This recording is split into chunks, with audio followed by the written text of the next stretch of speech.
situation, right? So okay, in order, because main chick is a qualification, right? So in order to truly have that, for her to really, for any woman he's gonna be with, because I'm gonna focus on him, right? So to have a main chick, he has to, for one, have let his past go, and he hasn't done that. That's why he dibbles and dabbles between the two, right? Now, a woman that really loves him, okay, will make it appear that she letting him go. Okay. So she'll let him get a vacation from her, right? Especially a younger man. But the other woman, see, okay, Tiny won the physical fight, right? Because Tiny's a fighter. She can beat her physically. But the other woman is gonna win the emotional fight. And that's who really wins it, is who wins the emotional fight. Because that's when you can cause the most damage. So the best thing for Tiny to do, right? I'm trying to tell her what to do, right? She needs to call me more. So what she should do, if she want to win the emotional and physical, she has to go complete no contact, if that makes sense, right? Then she wins it all, and the baby win too, because it's actually quite dangerous to have the baby anywhere near him, because he's not a man that love her. So to be a man's main chick, he has to have some kind of spiritual love for the woman, and that's what that man don't have, because he's not a spiritual man. So she can never be his main chick, because God ain't his main man. Okay, so there's no main chick in that scenario, but he appeared to move on, but a big booty and a big smile will win him back, right? So that man is always gonna go back to the big ass. Yeah, she got a big booty. Yeah, and it's two combinations: the big booty and the fact she's still trying. Okay, so the effort that the other woman continues to put in, the other woman is just more strategic. So see, she gonna let it play out. She gonna let him be over there with the new main chick, and make it appear, like a happy home. But because of the fact that he has a child with the first woman, he got a boy or girl with her, because he got a child with the woman with the big booty, right? Yeah, I don't know if it's a boy or a girl. I don't know. I think it's a boy, but I don't know. Yeah. So Tiny's not gonna tolerate his behavior, and she's smart enough to get tired of him. Yeah, I don't know. I think she might tolerate it for some time. She's getting tired of it, and it's not gonna agree with her spirit. So she'll just end up leaving him alone. So oh, hello. Let me answer the comments. So the discussion is about being the main chick and the side chick, and the ability of all the parties involved to get the other one back. So like, for example, when a man moves on with the new main chick, will he return to the first lady he Yeah, was with? that's all situation to real in her life. What if she allows it? See, that's why I'm telling her, yeah, it will, because she mean what she say. Like how she say she defend herself or whatever and her baby. But the devil, that's what the devil want. The devil want her in prison. And if he can use all those gremlins to get her in the penitentiary, then that's what it'll be. And she needs to be coded as HI, so that she can get some therapy for that. That's what? HI, homicidal, because she's not suicidal, but she has homicidal intentions. So if she gets coded for that, she won't kill anybody. Well, I hope you help her because I can't help her. I don't know what to tell that girl. Yeah. I don't know. I shouldn't talk to me for that. Yeah. And see, the thing with these kind of situations, that young that young impressionable age.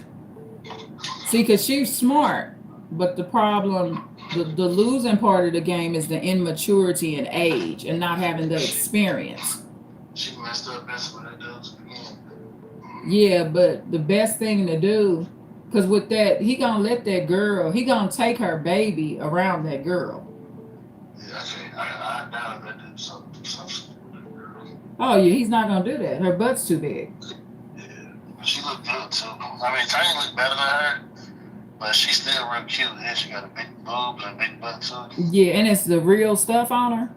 Yeah, it's real deal. Yeah. I don't see her. I would think she would have left them alone, but she be cheating on him now. Oh yeah, that's how she gonna get him back too. See, she's she cheats on strategic. him. Yeah, I think I'm pretty sure Tiny told me she cheats on him all Yeah, the and time. that makes him, because he's not a spiritual man. Now, see, if he was a spiritual man, that tactic would run him away.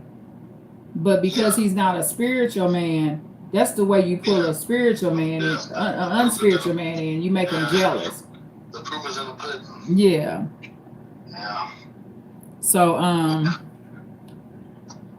thank you so much for the like, y'all. Thugged out niggas. Or probably some really rich man that got money and something like that. She's what you call, she's been ensnared. Like H.G. Tudor would say, she's been ensnared. So, hello, Blow'em. Hello, Rapid Strike. And hello, once again, Blow'em. I hope it makes sense what the discussion's about.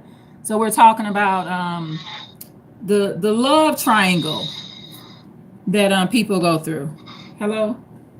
Yeah. Okay. So yeah, but the best way, and I think she'll just leave this guy alone. I think once the baby gets here, she'll become just less interested in the situation. Because I do believe she's smart enough to kick it off. But at the same time, the only way she could be the main chick in this situation is to get married to him. Right. Now, if they got married, see, when she beat the woman up, she's supposed to do two things. She didn't beat him up too. So she's supposed to, if she beat the woman up like she did, right, she's supposed to cut contact with him. Then she might be the main chick. Okay, but she didn't do that part. She can only be the main chick once she leave him. Does that make sense? Yeah. Even a sinful man does not respect a woman that will not leave him. See, she showed that she's part of the drama, right?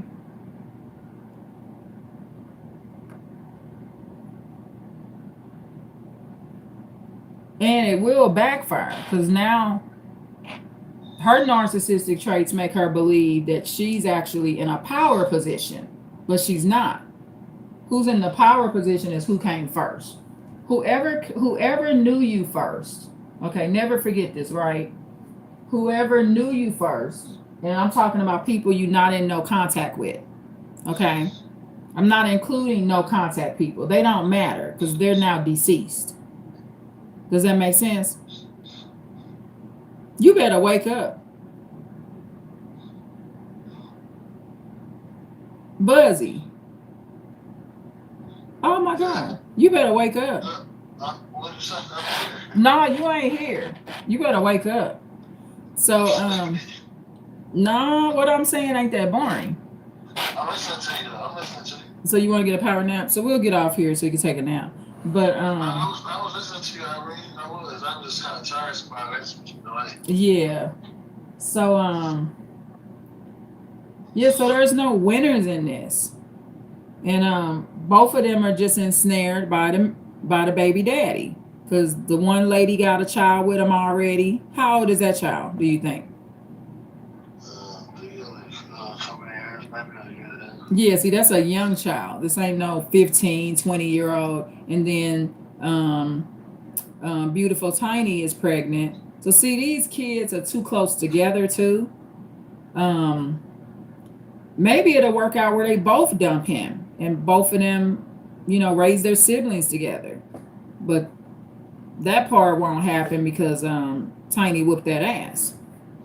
So not too many, even a big booty woman gonna take that personal. You beat me up, you beat me down. So there's gonna be a lot of controversy in that. But yeah. So the false belief is that the second woman is the main chick, but who the main chick is emotionally is the first woman, and she just letting him go out to play. All women that use that tactic, you know what they get back? You hear me? You better wake up. You know what they get their man back. I don't woke up just thinking about I think I'm tired, so I think it's the lady, but I was listening. Yeah, so you're trying to process it. So yeah, so and he's still, over there creeping in the room with the other girl and stuff like that. So he's showing signs he's not over it. He's basically trying to be like in polygamy, where he just going back and forth. He don't care nothing about neither one of these women. But he's not gonna leave Big Booty alone. She walking around there, no underwear and stuff, throwing her hips all on him and stuff. He ain't leaving that.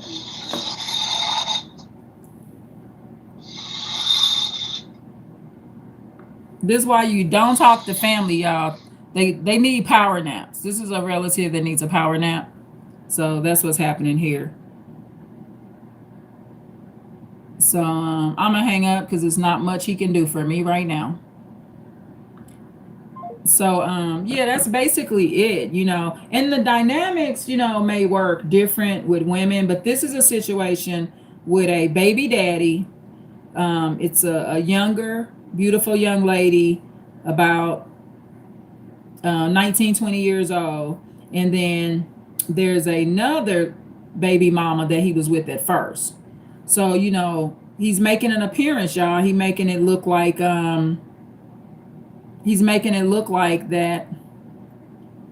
the new young lady that's been ensnared, like HG Tudor would say, you've been ensnared. You're in their web with these narcissists. So there's an ensnarement part that's taking place, and basically I am gonna burn my house down, y'all, because I am boiling my water. Yes, I boil my water for my coffee, y'all, because I use the Folgers coffee singles. So yes, I'm old school, y'all. I love boiled water. It's so tasty, and I like the way it marinates and what it does in the coffee single. So I take a half a cup of boiled water and a third cup, and I put the coffee single down in there for 2 to 3 minutes. This week I've been doing it for 3 minutes because with these coffee singles they'll say medium, but I think they're putting the mild one in there. I think because I buy the big box of the singles. So one box in the package is 2 boxes in the one big Folgers package with the coffee singles. And I promise you, one of those boxes is not medium coffee. It tastes mild. So what happens is I end up having to keep the coffee single down in the boiled water for 3 minutes. And I actually time it, y'all. So I take a half a cup of boiled water and a third cup of boiled water. And then I put that in my little bitty small cup. And then I put the coffee single down in there and I hold it down in there like with a spoon or fork. And then I pull it out after 2 to 3 minutes. 2 to 3 minutes. 1 minute is just not nothing unless you really, really like your coffee weak. Now, if you like your coffee really, really weak, where it ain't even tasting like coffee, then 1 minute is good. But I always do 2 minutes. So I need to go make that right now. So if you don't mind holding, I am going to go get my coffee right quick. Pretty please. Okay. And then by the time I come back, you'll come back if I leave. Because I got more to say on this subject, y'all. I got much, much more to say.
We'll get some done.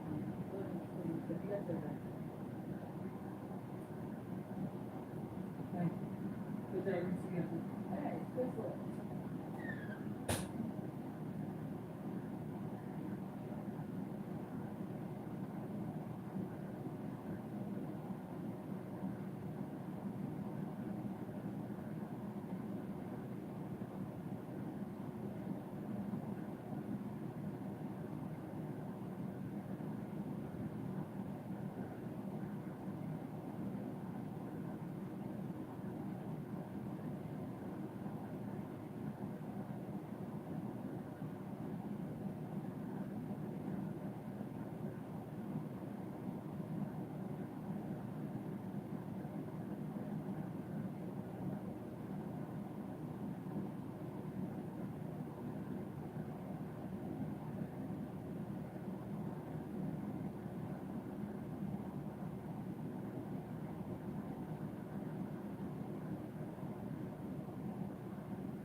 Don't ever feel like that. That's not true.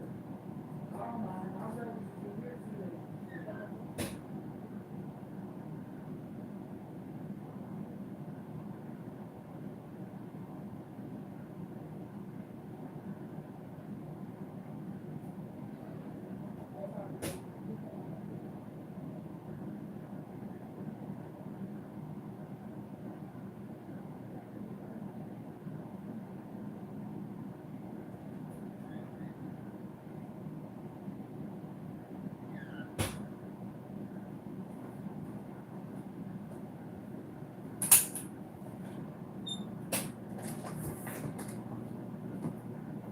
Oh wow, there is somebody on the live. Thank you for waiting. I feel very happy. Okay. Um, thank you, Fluttershy, also known as Baby Saja. Hello. Sorry, I went and got my coffee, y'all. So I'm gonna give you my coffee recipe. I use the Folgers singles, y'all.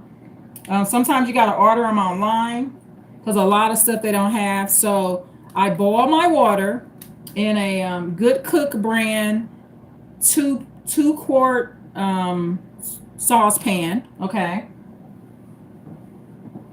Um, and the my saucepans, I have a specific saucepan that I only boil the water in, right?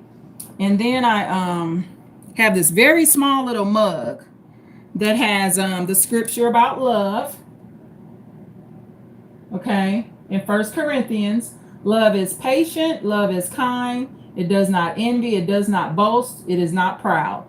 So I have this little mug here. So I have my coffee single, y'all. So I boil my water, and so I take a half a cup, a measuring cup, fill it up with water, put it in my mug. Then I take a third cup of boiling water in a measuring cup and put it in my mug. So the mug contains a half a cup of boiling water and 1/3 cup of boiling water. Okay. So then I wait till the time says, so say the time is, say I was making it right now. In this case, I already made it. Thank y'all for waiting. I appreciate y'all. So I would wait till the time says 4:37 on the West Coast. Okay, so when it says 4:37, I would put my coffee single down in the boiled water, and I would take a plastic spoon and hold it down. I love plastics, y'all. Not metals, but plastics, okay? And I hold that coffee single down, let it go 1 minute. Then the next minute, I kind of let it rise in the middle and puff it up and down. So I let the coffee single stay in here this time 3 minutes, y'all. And then I put 3 creamers, okay? And then my sugar. And I'm all good to go. So, and it's very, very small cups. So basically with my cream, sugar, and hot water, this is literally 1 cup measuring cup of coffee. But it's a total of the creamers, the sugar, and the coffee. So this is my little boost up for today. And I don't drink this like often. I'm not going to drink this every day. You don't need coffee every day. So thank you so much for your patience. And I'm going to just say hello once again to Bloem. Hello. And then to my baby, Fluttershy, also known as Baby Saja. Hello, hello. And then, yeah, so I'm glad y'all are back here. So the beginning of this live was about the main chick versus the side chick. And of course, my cousin fell asleep. And just so y'all know, let me explain something to y'all. I do these phone conversation chronicles, right? And so I do these phone conversation chronicles. Hold on just 1 second, y'all.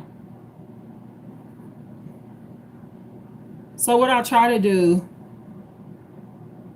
is not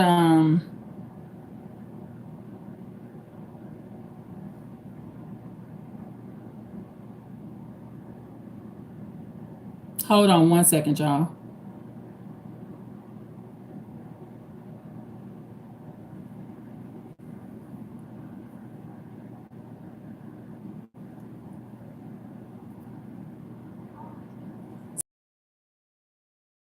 Phone chronicles, right? Because I do these phone call recordings, okay? Now, that's why I got the subscribers that I have. So remember, first things first, to be a YouTuber, hold on 1 second, y'all. Hello? Yeah. What are you doing? Don't mock me. What are you doing? I'm doing a couple of video recordings. What are you doing? Huh? So are you at work? I did. I talked like a whole day yesterday. 2 hours. You want more? Okay, I'm sorry. I am so sorry. I will. I will. I'll be more careful. That is what I'll be. Sorry ain't good enough for you, huh, Darius? Yeah, I'm so sorry. But promises. I don't like. You don't like what, Darius? Sorry promises. Okay. It does nothing for me. Yeah, do it again and see what happens to you. I will not do it again. I promise to God. Don't make me fire you. Don't. Okay. Yeah, I believe you'll fire me too. Unless you want to get fired. I don't act like your mother now. She fires too now. Y'all have fired somebody. Woo! Broke my heart. Had me crying for 2 weeks over Granny. Granny had to stand up for me. Tell her how much I was missed. Because your mama wasn't singing it. Your mama's like, she's gone. You don't have to worry about her changing you anymore, Mom. Yeah. Had me all hemmed up in the kitchen and stuff. I was scared for my life. I was looking for exit doors and everything. I was like, please. How you get dismissed? What happened? Oh gosh. How did I get dismissed? Yeah. It was petty. I was sick. That's when I was having those back problems. Because I don't know if you remember when I was keeping Granny, one of my legs kept going out, right? And so the symptoms was escalating and it was making me real tired and weak. And my legs kept going out. And then Shortly after, I ended up in Swedish, and that's when they found out I had the pinched nerves. So I had an underlying medical condition. And I'm not going to say your mom didn't believe I was sick. I just don't think that her or I understood it. Because I would get up and be so tired, Darius. I just couldn't explain it. And I kept telling your mom my legs was going out. And to her, it might have looked like game. Because she might have been like, oh, now she's trying to act like she the patient. So it made it look like I'm a narcissist and I'm saying I'm not going to be able to walk like your great grandma or like your grandma. You know what I mean? But that's not what it was. I was actually telling the truth. And but who helped me get my job back was Naila. Because nobody can be worse than your daughter coming to work, right? And the the crappy job that your daughter does. So finally your mom was like, look, my granddaughter's the worst. We need you. Because yeah, so that's how it happened. So it was over being tardy and not calling ahead. You know, your mama do it just like the white people. You know, and she ran it like a bitch, so that's all it was. But I wasn't like chronically not showing up. It was the one Sunday that I called in sick, and your mom was stressed out too. Because she wanted to go to the store and go shopping. She had things planned. I would have been better if I would have told her the night before, like, look, girl, I just can't do it. But I was genuinely sick, and I ended up finding out what was wrong with me. It wasn't like no game. I couldn't figure it out myself. You know, and then I kept having and your grandma kept telling me go to the doctor, right? Because when I would be working, my leg would like be going out. She said, you need to go to the doctor. You need an x-ray. Even your grandma she believed me. She knew something was wrong because I was complaining about the symptoms. And then your grandma said, here's a piece of chicken. Just sit down. Here's a piece of chicken. And that'll, you know, calm the symptoms down for a minute, but they came right back. So that's all. It wasn't nothing major. I wasn't like, it was one Sunday I called in. That's what it was over.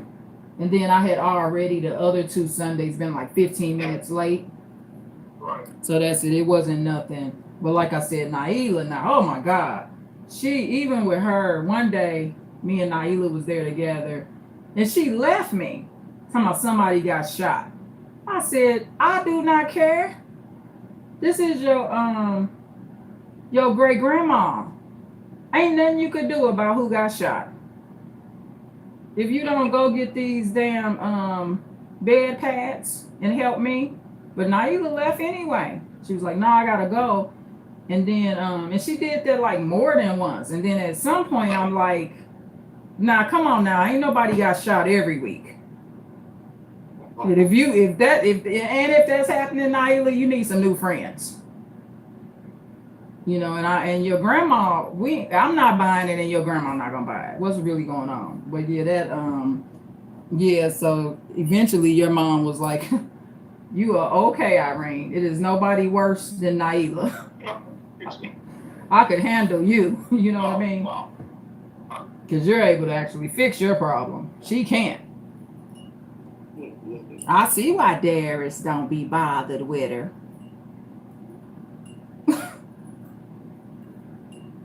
But she's not committed. That's for sure. I said, yeah, tell me about it. What you doing all day? I woke up and talked to my son Daniel. He's doing great. And then I took a nap and talked to my cousin. Isaiah took today off because he had over 120 hours PTO. So they making him use his PTO time because he's got too much time accumulated, I guess, for them. And so they're like, nope, you got to use your PTO time. You cannot have 200 hours of PTO, sir. This is not your business. You work for us. You have to have some PTO, but because then if you don't use it, I don't know what the rules are there, but they making him use it because he got the 120 and refusing to use it. See, when Isaiah takes off, they have an option. Do they want to take their PTO? And he'll always say no. So what happens is it builds up. Some jobs don't give you an option. They just say, no, if you take off, you have to take it. So that allows him to build up a big amount. Else you won't like working. Oh yeah. Yeah. Man, I give me no freaking PTO. I'm you. Yeah, but he saves it. Hold on one second, Darius. Hold on.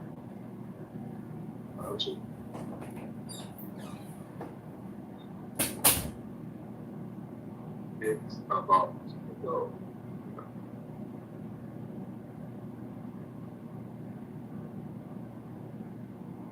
Okay.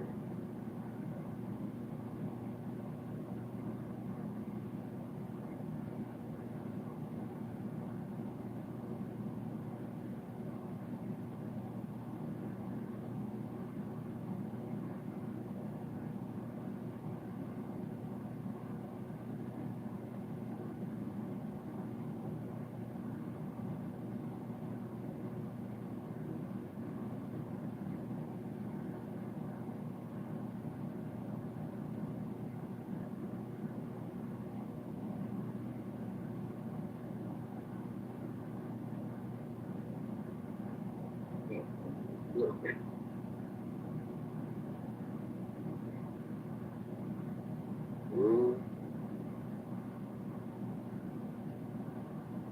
Hey, the thing, the thing.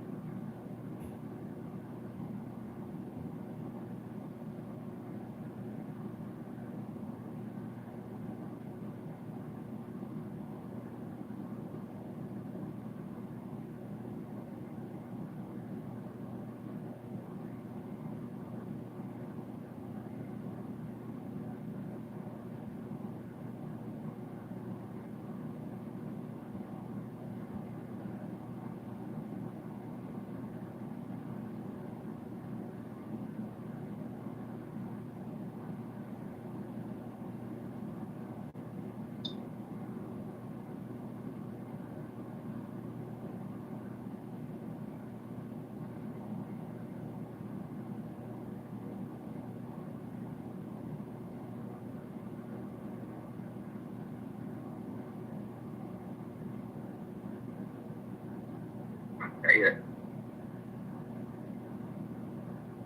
Now stop. It's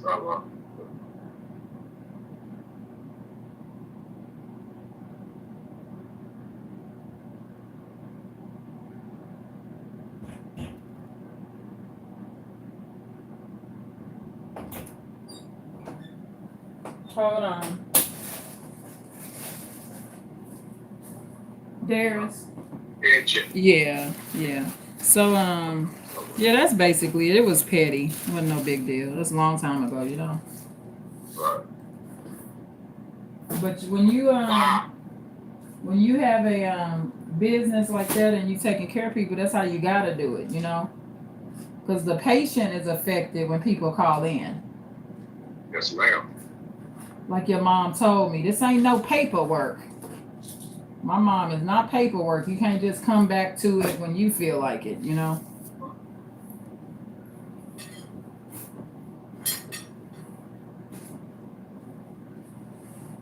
So that's all. It worked out.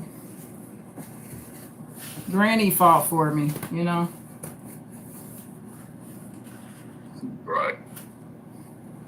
The patient gotta say, she took better care of me than Naila. No, I forgot she used to do that. Yeah. Yeah, she wasn't committed enough though. She was immature. People be immature too, you know what I mean? So they do what they know how to do when they in their 20s, and at that time she didn't even have kids. She might be more responsible now because she's taking care of her sons, but back then she didn't have no kids, and she just young girl in her 20s, first time taking care of somebody, so she only knew what she knew.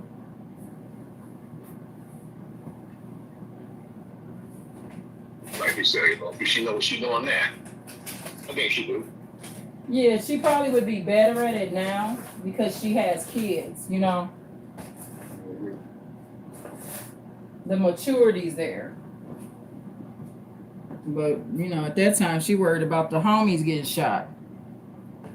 And I'm like, girl, there's nothing you could do about it. You gonna go over there and get yourself shot. You need to stay at work. But they shoot you.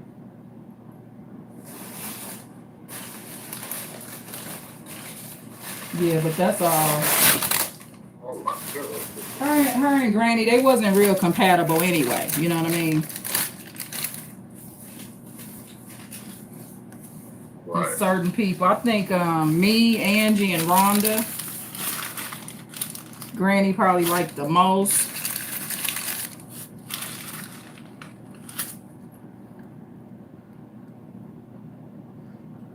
Yeah, me and your mom, we still laugh to this day when Granny wouldn't let me put her in that with that holster thingy. Yeah. Yeah, she wouldn't let two people she wouldn't let do that was me and Angie. The only person she would let do it was Rhonda. So I was like, come on, Granny. Because I kept watching Rhonda do it. So I wanted to surprise your mom. I said, come on, Gerald at the store, let's surprise her, right? I want her to come back and see that I got you in there by myself. Right. I said, come on now, we can do this. And Granny said, you ain't gonna surprise Gerald with shit. So she refused to let me do it. You ain't gonna make me no surprise. But but then I was like, come on now, you let Rhonda do it. You don't never let me and Angie help you, right? With that part. It was just putting her up in that thing. She wouldn't trust me and Angie. But she said, you and Angie fall so much. Why would I let somebody that falls for no reason, right? Put me in the orange. Yeah. And Granny, she could move her arms, right? So nothing was wrong with her arms. So she was mocking how me and Angie fall and be catching ourselves with her arms, right? She was like, no way. I said, yeah, you got a point there. Because Angie was stubbing her toe. One time I fell all the way in the room. I was like on Granny bed. She was like, oh my goodness, how did you get in the bed with me? I said, I fell, Granny. She said, oof. She said, you crazy, but you real helpful. You are helpful. She said, but you are crazy.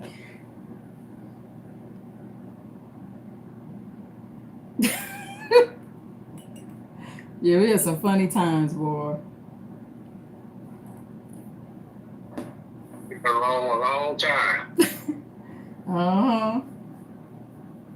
And that one time, that was funny too, when I was telling Sarah, because I thought Sarah was flirting with you. So I told Sarah, I said, now Darius is married now. He's married. You gotta stop this, right? And you said, but not to you. I'm not married to you. Like, mind your business, ma'am. You was pissed. Cause I'm like, Sarah, this has to stop now. Cause I was acting like I was like y'all mama or something. I said, yeah, that's true. So I'm gonna finish off my coffee and tea. I'm gonna drink this tea, then I'll call you right back. Oh, Where you at? In your heart. Oh yes, you are in my heart. Where you at work or home? Huh? I'm out. Oh, you at home? Oh, Daniel told me to tell you hello as well. Oh, hello. Yeah, I'll tell him. Huh? No, I said hello, bye. Yeah, he all excited, talking about he missed his old life, like going to y'all events with me and stuff. He misses all that stuff. He got time to sit in there and think about that. Because that place takes your whole life away. Everything you used to like, you realize, oh, it was fun. You know what I mean?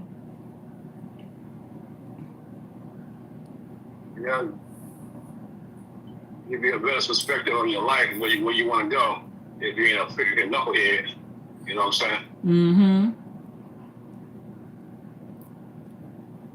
Now he want Isaiah to be his big brother, want me to be his mom.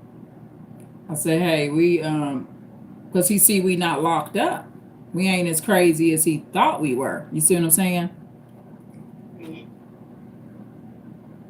Because when we was having them little family fights, I used to tell Isaiah, I used to be like, chill, man. Chill, because somebody going to jail now. Let's not it be us. But this is going to end in jail. And I knew it would end in jail, even if it wasn't for somebody us going for one another.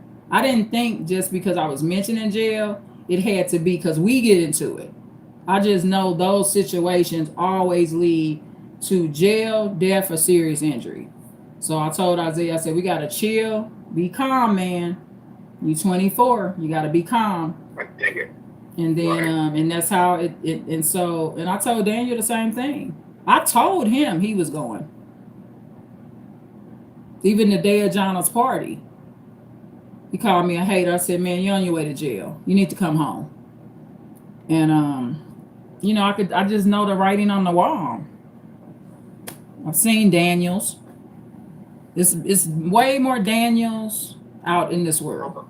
And they just call them hard-headed people. But now Daniel gets to sit back and see how because, you know, I mean, it's not mean. Like, we taking the calls. So he know we at the crib. You know what I mean? Like, this, you got to stay close to us. That's one of the things I'll tell anybody, Darius, you know, not to brag, but I'm going to be honest with you. If a child is willing to listen to me, anybody, child, adult, whatever, right? That is my strong point. I can teach you how to stay out of jail and prisons. I can. Now, you may think it's boring, you know, because that's how kids think. They think it's boring. You know, they may not agree with the strictness of the ways I'm strict, but I promise you, you will not go to prison and jail under my care, but you got to stay under my care, right? Now, if you want to roam off, you're not up under my care. But nobody that's like planted in this house every day up under me is going to be at that location. That is my strong point, you know, because for one, stop saying you did it. Okay. First thing. 2, don't do it. Don't do it in the first place. 3, be the best criminal and not commit the crime.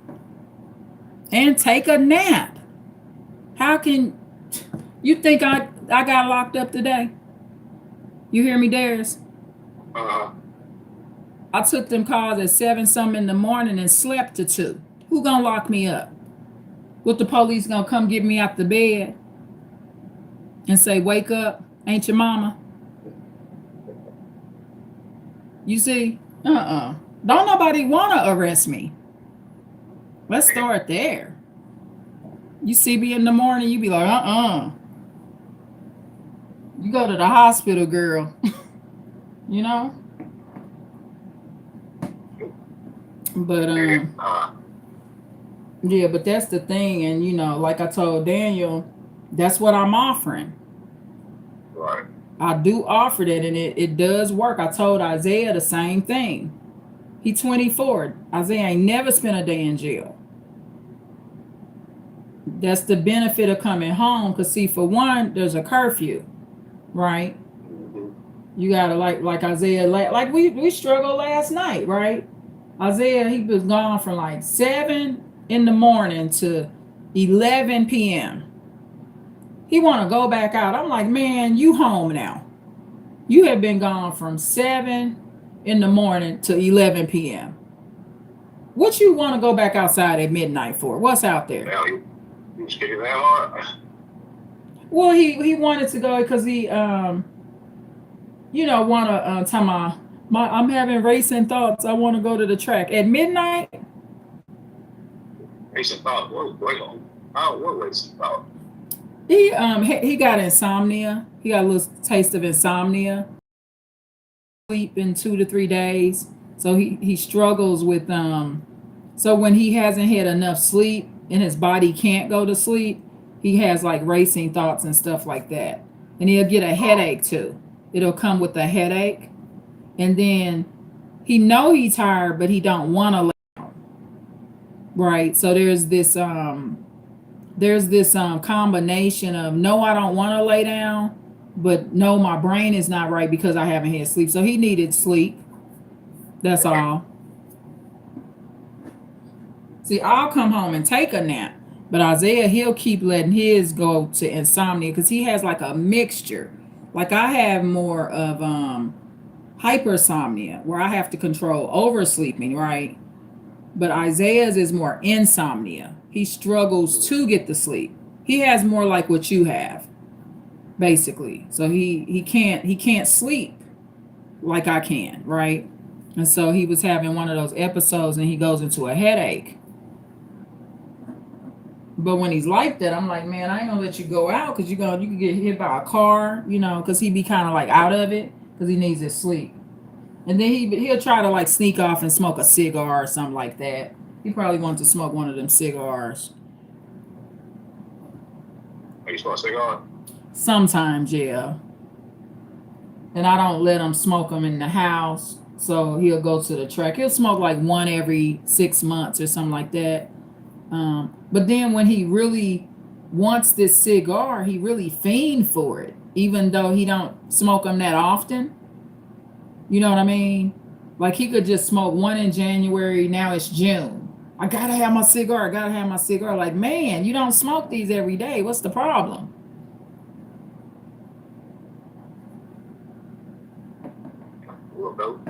So he find he was having the insomnia stuff.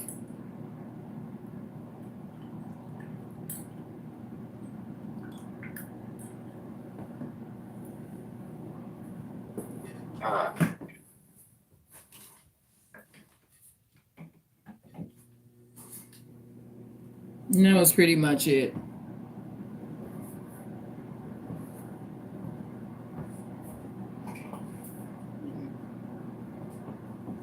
And see, I would have it more too, but I know how to control mine, theirs. You know what I mean? Right. Because see, I'm the type, I'm sleepy. I don't have a problem with going to sleep. I will schedule my rest like a job. You know what I mean? Because I just have to have my sleep. I can't function without my rest. I can't do it. Some people could do it and function. I can't. If I don't get proper rest, I'm borderline mental institution material. Seriously, it's no game. I'll sleepwalk and everything. Be borderline out my freaking mind.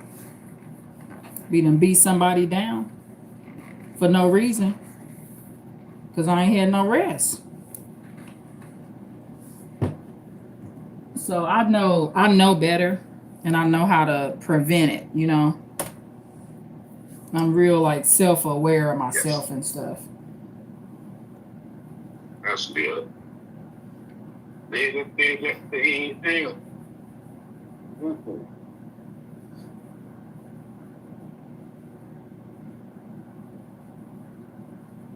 Yeah, so that's basically it.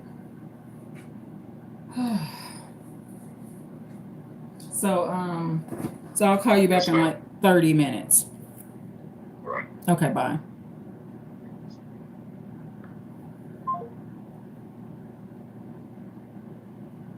Okay, y'all. Of course, I do my phone chronicles, y'all, and I try to like help people to the best of my ability and stuff. So yeah, I was talking earlier when I started this live about the main chick versus the side chick and stuff. So it's just all a illusion about the status and what's really going on, because basically like when a man is like going in between two women, it's a form of polygamy. But the thing with that is the new lady that's in this man's life has not agreed to it. And that's the problem with basically being like a polygamist. but not really announcing that that's what you are. Because that's what they are pretty much. I mean, they want to call them cheaters, but when a man has two women, this was the first woman, then he gets a new woman, then he's back and forth between the two women, he's a polygamist. But, or he's practicing polygamy. But the problem is, maybe one of the women agrees to it and is okay with him going back and forth, but the other one's not. Or sometimes both women are not okay with it.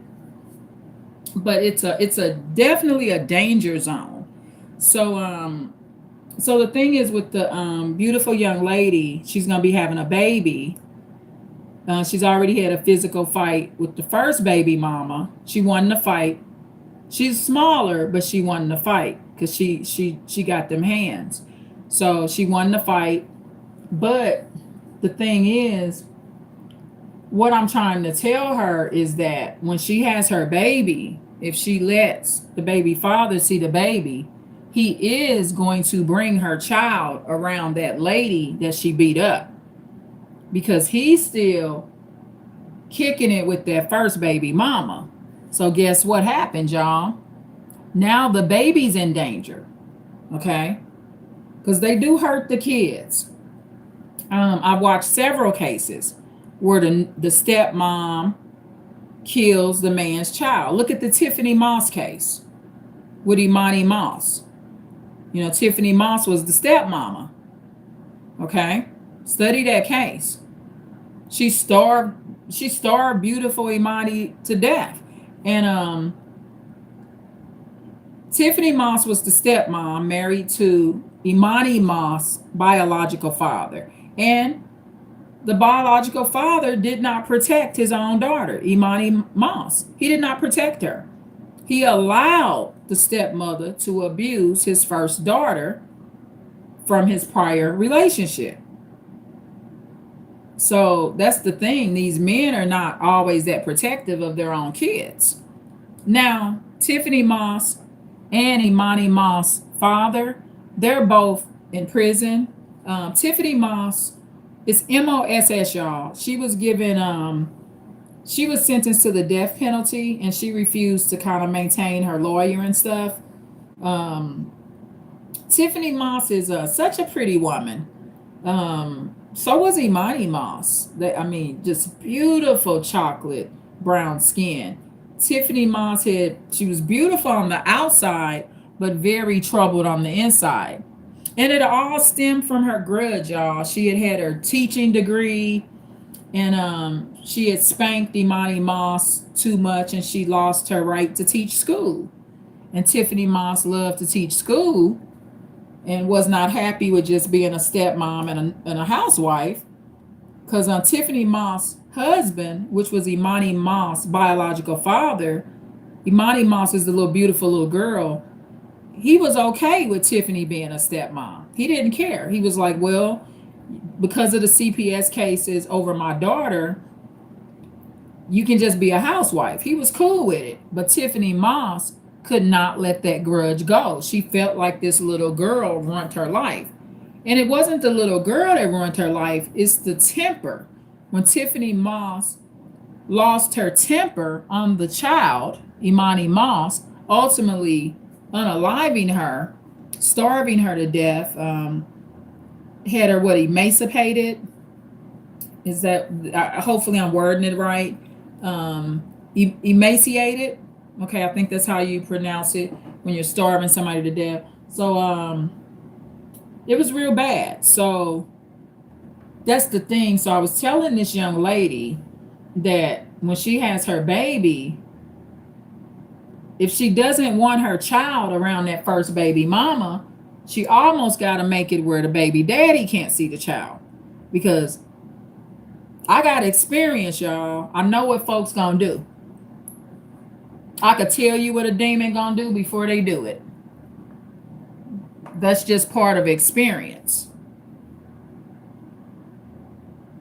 That Negro is gonna let her child around that first baby mama. He's not gonna be the baby's protector. I'm trying to warn her. She has time to consider this though. I mean, she has many months before she will be having her baby. So she'll have time to consider this. You know what I mean? The baby's not born yet. So the baby's not in harm's way right now. But I believe it's a conflict of interest. I mean, once you beat his first baby mama down, see, I would just cut contact with the whole thing. Sometimes you got to jump off the ship, right? Because I look at it like this. I done beat up your first baby mama, and she know where I live. See, when I'm with you and you the baby daddy, your first baby now mama now know where I live. And that would be uncomfortable for me because I don't underestimate nobody that I've already beat down. They could have a grudge against you for the rest of their life, y'all. You never know how evil somebody can be just because you want to fight. Whether it be you want to fight, you beat them up when y'all were kids, adults, the age don't even matter. This person can be so irrational. You could have had a fight with your sibling when you were young, and they since y'all grown, they got constant thoughts about taking you off this planet over something you did when you was a child. You got to be very careful with people. To be honest, I trust no one. When I know I done beat you down, or I don't trust nobody. For real, you got to be very careful. I don't trust nobody that's threatening me. I don't trust people I've had prior disputes with. I don't trust any of it. Oh, I did a live talking about the no contact I was in with my best friend I grew up with, y'all. I just thought about this, and she hasn't called me back. No call back. Because, see, this is the thing. This is how you get people not to call you back, y'all. For real. You got to know how to repel narcissism. So, first thing I did, because I'm an aware empath, not an unaware one. So, when she first called me, and she sounded kind of negative, y'all, like she in a bad mood, she don't really want to call, I said something right away. I said, why you sound kind of unhappy and stuff? So I'm letting her know in so many words, hey, this ain't the unhappy ship over here. If you don't want to be back in my life, you don't have to keep calling. So I'm saying that in a passive aggressive way. And then when she got off the phone and she wanted to talk to her mom, I supported that. I said, oh, no problem. Tell your mother I said hello. I'm cool. Then I did not compliment her when she said that she had closed or has a home loan or has purchased a home. I didn't compliment her. And it's not out of jealousy. I don't care. I want to support the emotional stuff.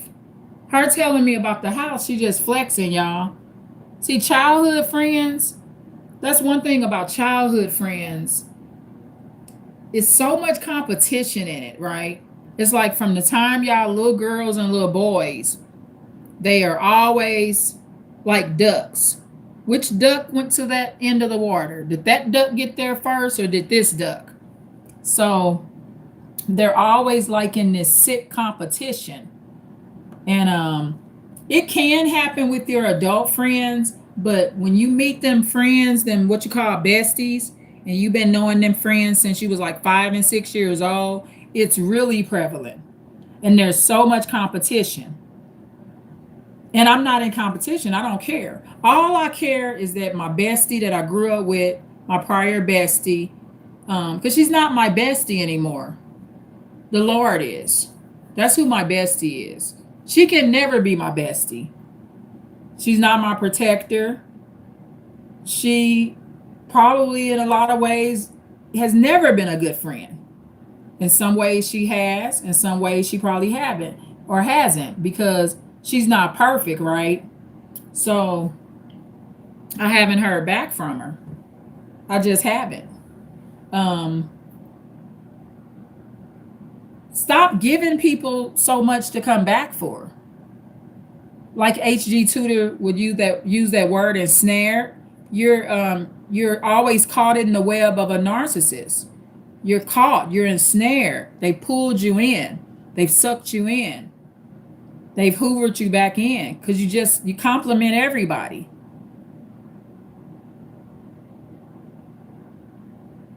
You're over validating and complimenting people. So they're gonna keep calling you because they want you to keep complimenting them. All I care about is that my prior best friend is not homeless. I don't care if she renting. I don't care if she own. I don't care. I cared more about supporting her because her mother called. Stuff that really have substance. Yeah, she closed on a house. I mean, that's in South Carolina. I most likely will never go there anyway. I'm not somebody that's flying out of town like that. I don't care. She ain't coming in. I got a new rental here. I have a big, nice rental.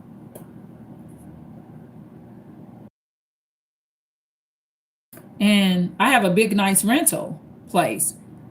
She's not going to come in here. It's best for it to be like that, y'all. Because guess what? Y'all are no longer children. Okay? Y'all are no longer children. They're always comparing stuff. They bought a house. Let's see who got the biggest booty. Let's see who got the best weave. It's always some competition with these besties. And I just don't want to be involved in it. I just don't. I don't care. And so, as an aware empath, she hoovered me. That was the first phone call she had made to me. I answered it. It's not logical to be over complimenting people that are not talking about the Lord. Now, when I compliment you, now if you somebody, you rolling with the Lord in the way I do, oh, I got a lot of compliments for you. And they're going to come genuine. I'm going to be like, hey, sis, congratulations on that. Because, see, I know the Lord gave you that. I don't know who gave my prior best friend her house. That could be the whole devil's house. I don't know. But if I know you rock with the Lord and you get a house, congratulations. But it might hurt you. You might get your feelings hurt and you over compliment somebody and they don't call you back. As an aware empath, I'm not setting myself up to get my feelings hurt. Oh, Fluttershy, also known as Baby Saja. My day is going excellent because you know why it's excellent? Because I'm trying my best to be consistent with my lives. I'm trying my very best.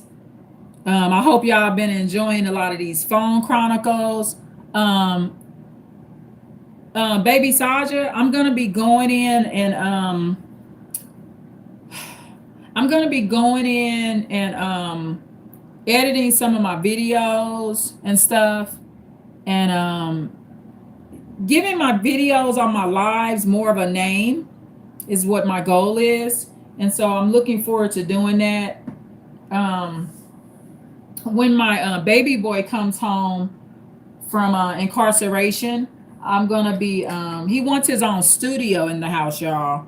So I'm gonna be helping him set up his own studio here, because my youngest son, he loves video recording, y'all, and he was a cameraman. His internship, he's a whole cameraman. I've learned so much from my son.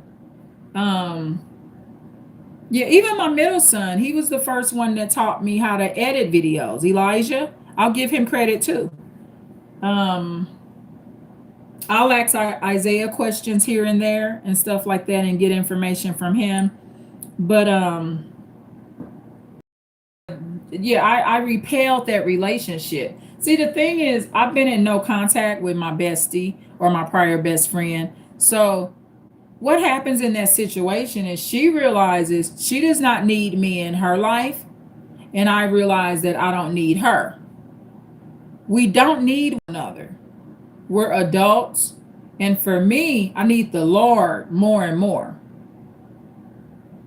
Okay? We don't necessarily need one another. Okay? And so that makes the relationship, if it were to continue, more genuine, because I'm around you just because I love you. I don't need you. Okay. And and I called her back, and she did not return my call. So she called me, and I called her back, and she did not return my call, because that's how the no contact comes. And I allow people to do this, y'all. Let me tell you something about me. They say Scorpios are the most um, people to retaliate, but it's not true, because guess what a Scorpio does? I'm gonna let you get revenge on me. I'm gonna let you do it. I love letting you do it, because it's so silly to me, right? Because this stereotype that we're so vindictive, it's not painted in the right picture. It's a picture being painted that does not apply to every Scorpio or every situation. So when I seen her area code and potentially knew it could be her calling me from an 803 area code in South Carolina, I understand the pain that could have came, or the hurt feelings or disappointment in me, because I went full no contact. So I'm gonna answer your phone call, okay? And we gonna talk for a good hour or so. I'm gonna let you get off the phone with me and tell me you letting me go. I'm gonna call you back and allow you to dump me too. It's all good. It don't matter. At the end of the day, no matter who begins the no contact, no matter who finishes the no contact, y'all ain't close no more. That's all that matters. I don't care that she is gonna ghost me or go no contact. I don't care about this woman in that way. I don't need my prior best friend that I grew up with to validate me. She asked me if I was gonna move, suggested I move where she at. I don't want to move to her state. I'm on the West Coast. I don't want to be in freaking South Carolina. Ain't nothing there for me. And she ain't enough to move there. I would never move to a southern state just because it's one Negro there that I was friends with, best friends with when we was kids. She ain't all that. I don't know who she thinks she is. She really thinks she that powerful that I'm going to leave the West Coast where I'm happy at, where I could stay in no contact and stay the hell away from her ass. And she ain't done nothing real bad to me. I just don't want the friendship no more. It's doing nothing for me spiritually. And it's doing nothing for me. It ain't what I thought it was. Who cares? I'm not in competition with a prior best friend, and it don't matter to me. So I will answer your phone call and let you ghost me. I will answer your phone call to let you dump me. If that's what's going to make you feel better, I want to help heal you. I'm serious about that. But for somebody I don't talk to on a regular, I make that one phone call, maybe two. If they don't call me back, I don't keep calling them. Because I can do my lives, right? I can go clean my house. I can make sure I'm available so when my son calls me from the location where he's incarcerated, I'm available. Okay? My focus is always on my children. Nobody I grew up with is so valuable where I'm going to get my focus off my children. And I'm finding that as I get older, I'm able to focus not on my children, but on my cousins. I got cousins I want to be close with and stay close with that I include in my phone chronicles. My cousin told me, anytime you want to record, cousin, I'm fine. My cousin knows that I would know what to record on here and not to record. I'm not recording anything on my lives of anything that could be used against us. I'm not publicizing my cousin's full name. I'm keeping people's identity safe as well when I do my phone chronicles and I record the phone conversations.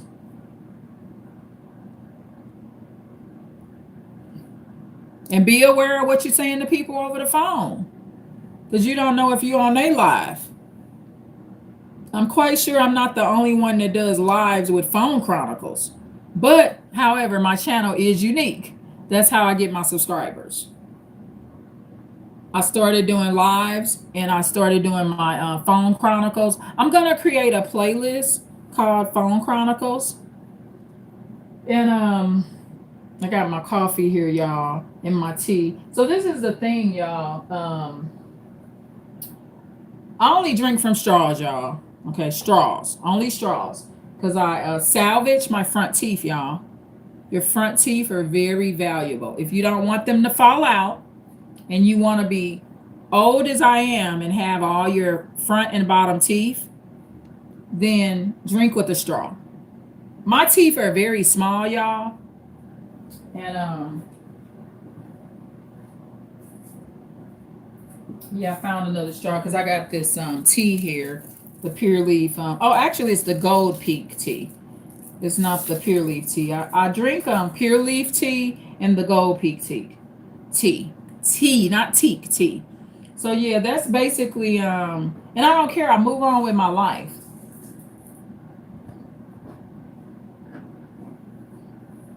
See, because the thing is, like with my prior best friend I grew up with since I was like 5, 6 years old, I can't make her happy, y'all.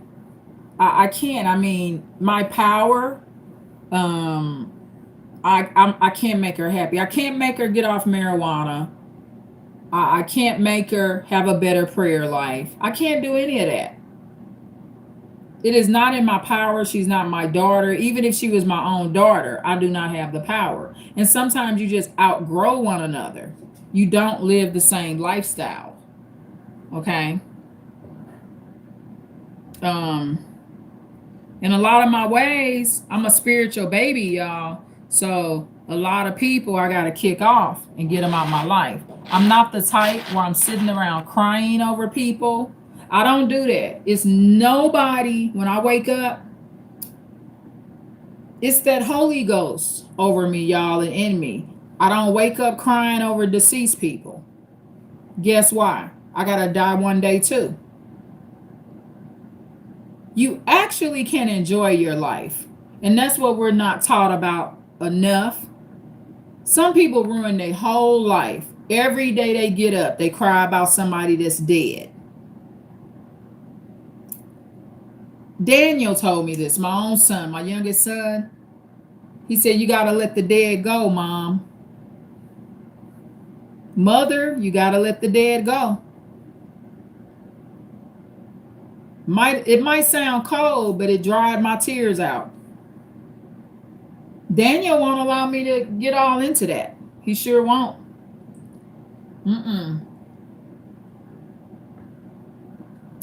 Nope. My son ain't gonna let me. It's two things my baby boy don't let me do. He don't let me get real fat. I get real fat, y'all. He started making fun of me. Whoo, I thank the Lord I got the type of child I got. He don't be like, oh, mama, you look good. I'm 350 pounds now. He don't tell me that. Please don't tell me that. When I almost hit that 200 mark, being a short woman, my son was like, boom, boom, boom. He saved my life, y'all. My hypertension and high blood pressure could not tolerate that weight. Stop thinking because people so nice to you, they're your friend. Oh, well, my son nice to me. I got the 400 pounds and he told me how good I looks. Ooh, I have a good son. No, you don't. You have a son that's helping send you to your death. It's very beneficial to have some badass kids. I love baby kids because baby kids say, shit, you fat than a motherfucker. I got that shit off me. And I had that weight off, that excess 25 pounds that was on me. I had that off when I went to Texas and went to my relative's funeral. So I'm glad that Daniel was kind of tough on me. That's why I call him Daniel's son. He's a little tough. So Fluttershy, how's your day? Baby Saja, how's your day? Are you having a good day? What you doing today? I have some dedicated people that come on my live, y'all. And a lot of people, they're going to watch it, a live, even though you may see nobody here. People watch it when they get off work, when they leave their events and stuff like that. So that's how that works. So, yeah. That is exactly how it works, y'all. Let me see. We got Ringo TV. I'll be on his lives. Okay, it says people are afraid of each other. This world is dark. Your neighbors hate you too. Yeah. Neighbors, y'all. It's like when you are in your neighborhood. Have you noticed you don't talk to none of your neighbors? Yeah. Ringo TV brings up a lot of good points about the neighbor thing and how nobody really talks to their neighbors anymore. So what I'm going to do, I'm going to run and get my speaker. So hold on one second because I want to hear this because this is true what Ringo says. It's really true, y'all.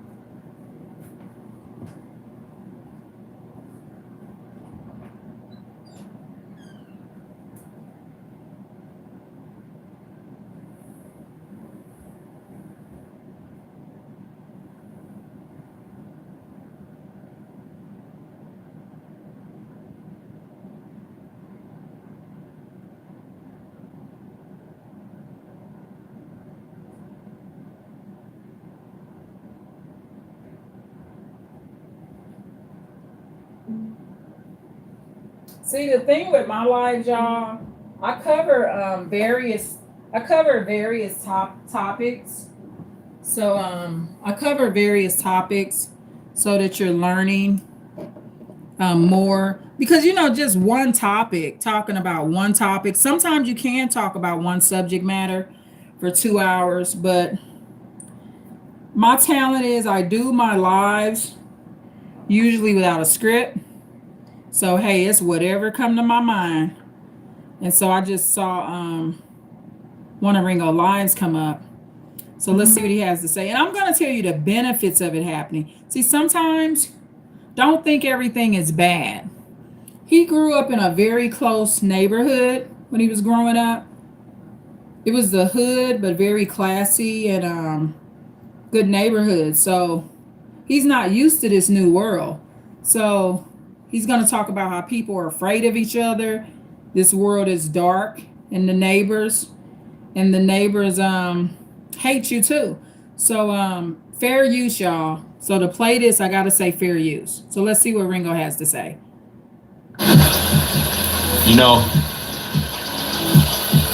It's like when you are in your neighborhood. Have you noticed you don't talk to none of your neighbors? Have you noticed that neighbors don't even speak to you? It's like we're living around each other in a world where people are afraid to interact with one another. Nobody want to say hello. Nobody want to say hi. People don't even smile no more. Yeah, and that's very true what Ringo's saying. Like he said, people don't even smile anymore. And a lot of times they're induced with a lot of drugs, y'all.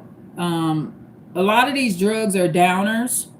And so let me respond right quick to Baby Saja or Fluttershy. Your day is good because it's the weekend. Amen to that. Yes, I would absolutely agree. And I'll try to stay focused on and make sure I upload lives on the weekend because it helps your weekend when I upload lives because while you're cleaning and stuff. Remember, y'all, I watch lives as well. So I upload my lives and I'm a YouTuber and a content creator and an influencer. However, I watch lives as well. Okay, this is a live that Ringo did. It's an 8-minute live, and remember fair use. So he goes over how the neighbors don't smile. So you want to stay away from these people. It's actually a blessing when these type of neighbors don't talk to you. Okay, this is what you want. You want them to leave you alone so you're safe. Okay. People don't even smile no more. A lot of y'all live around people and they just don't care.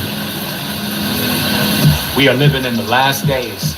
We are living in the darkest time in history. We are living in a time which is the worst time in history because nobody got love no more. You could be in a community and live around people and nobody say hello. You could live right next door to your neighbor. They don't even know your name. It's a shame that in today's day, in America, people don't have no love whatsoever. Family And I'm living like that right now. I don't know my neighbor's name.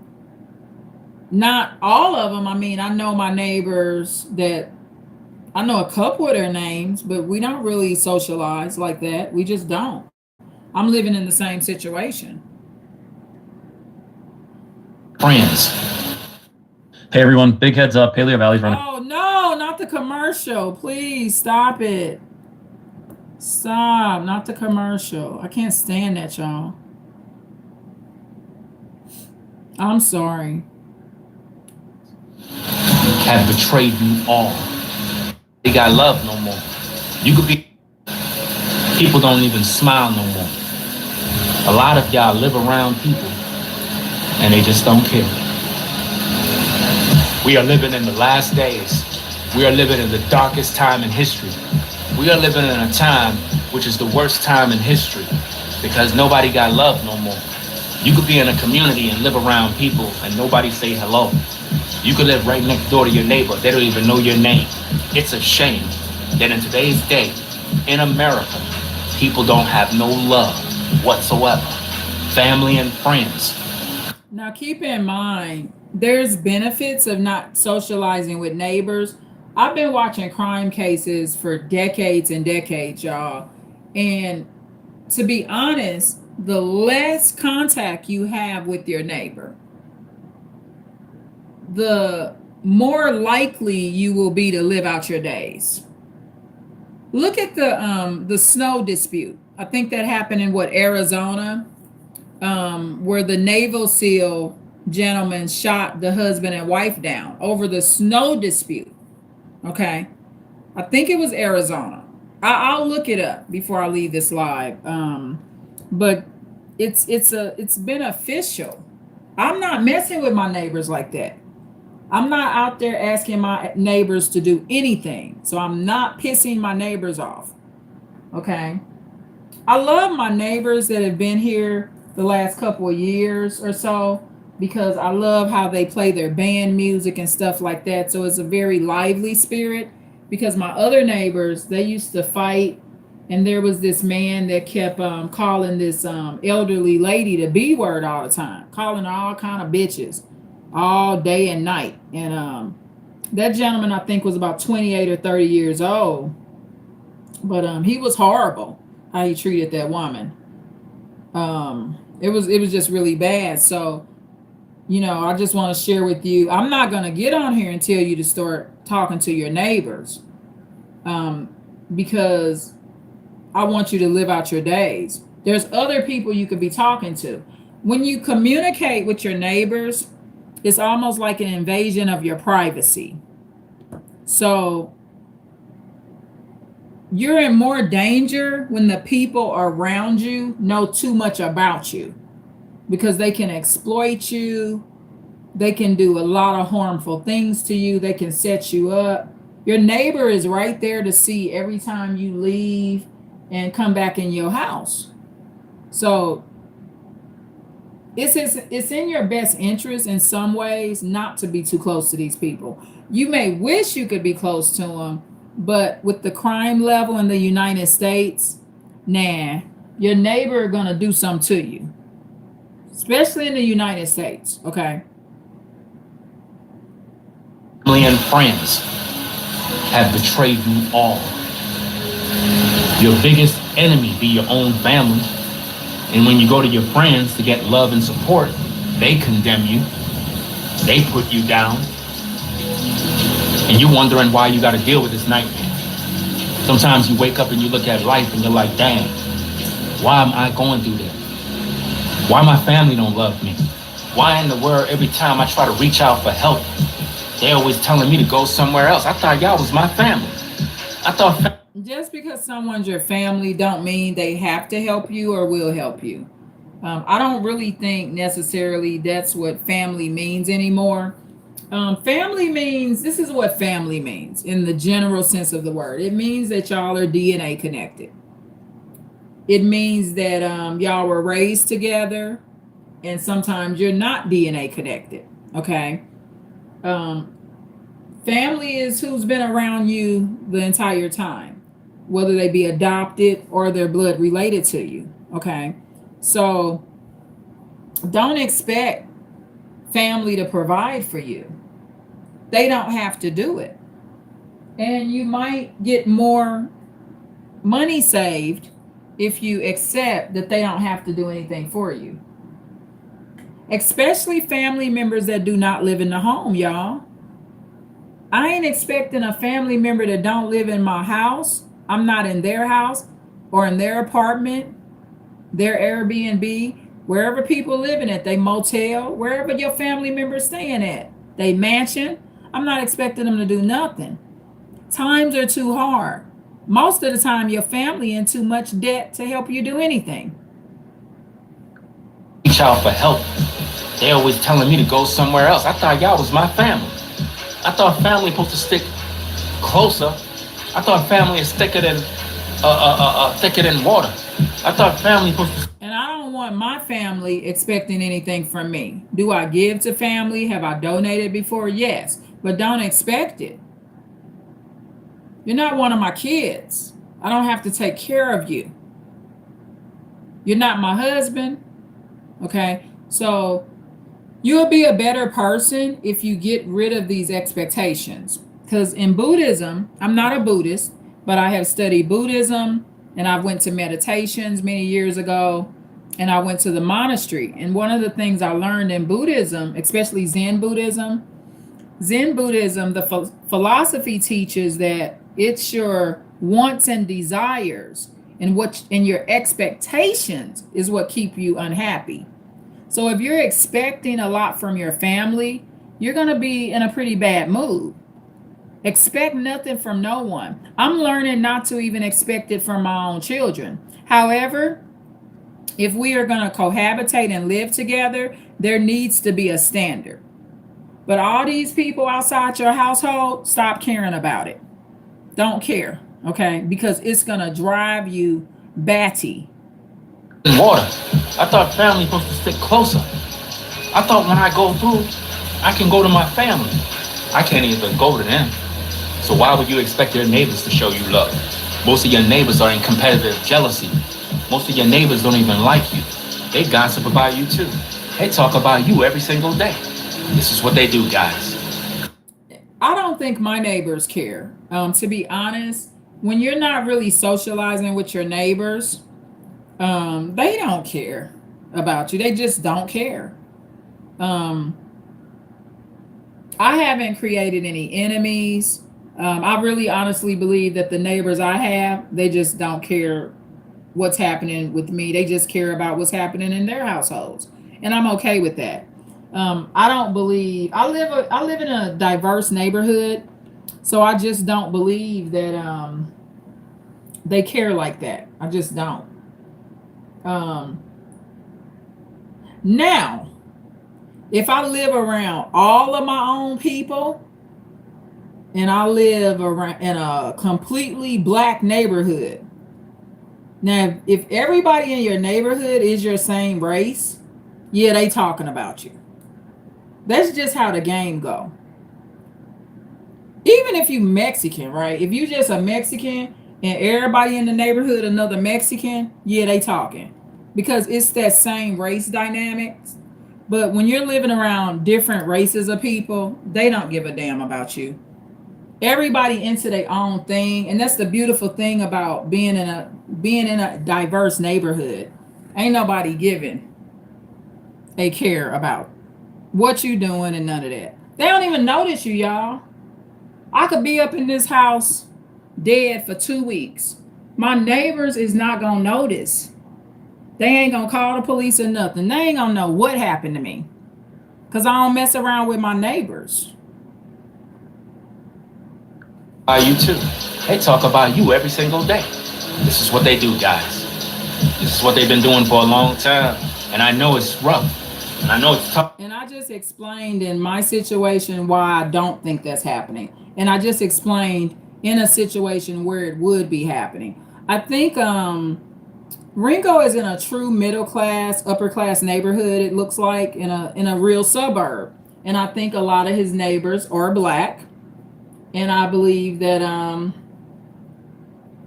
they talking. He can feel it. His energy ain't wrong. And he's in a neighborhood where there's a lot of homeowners. Okay. Where I live, there's a bunch of renters. We're renters. We're renting. So we ain't caring.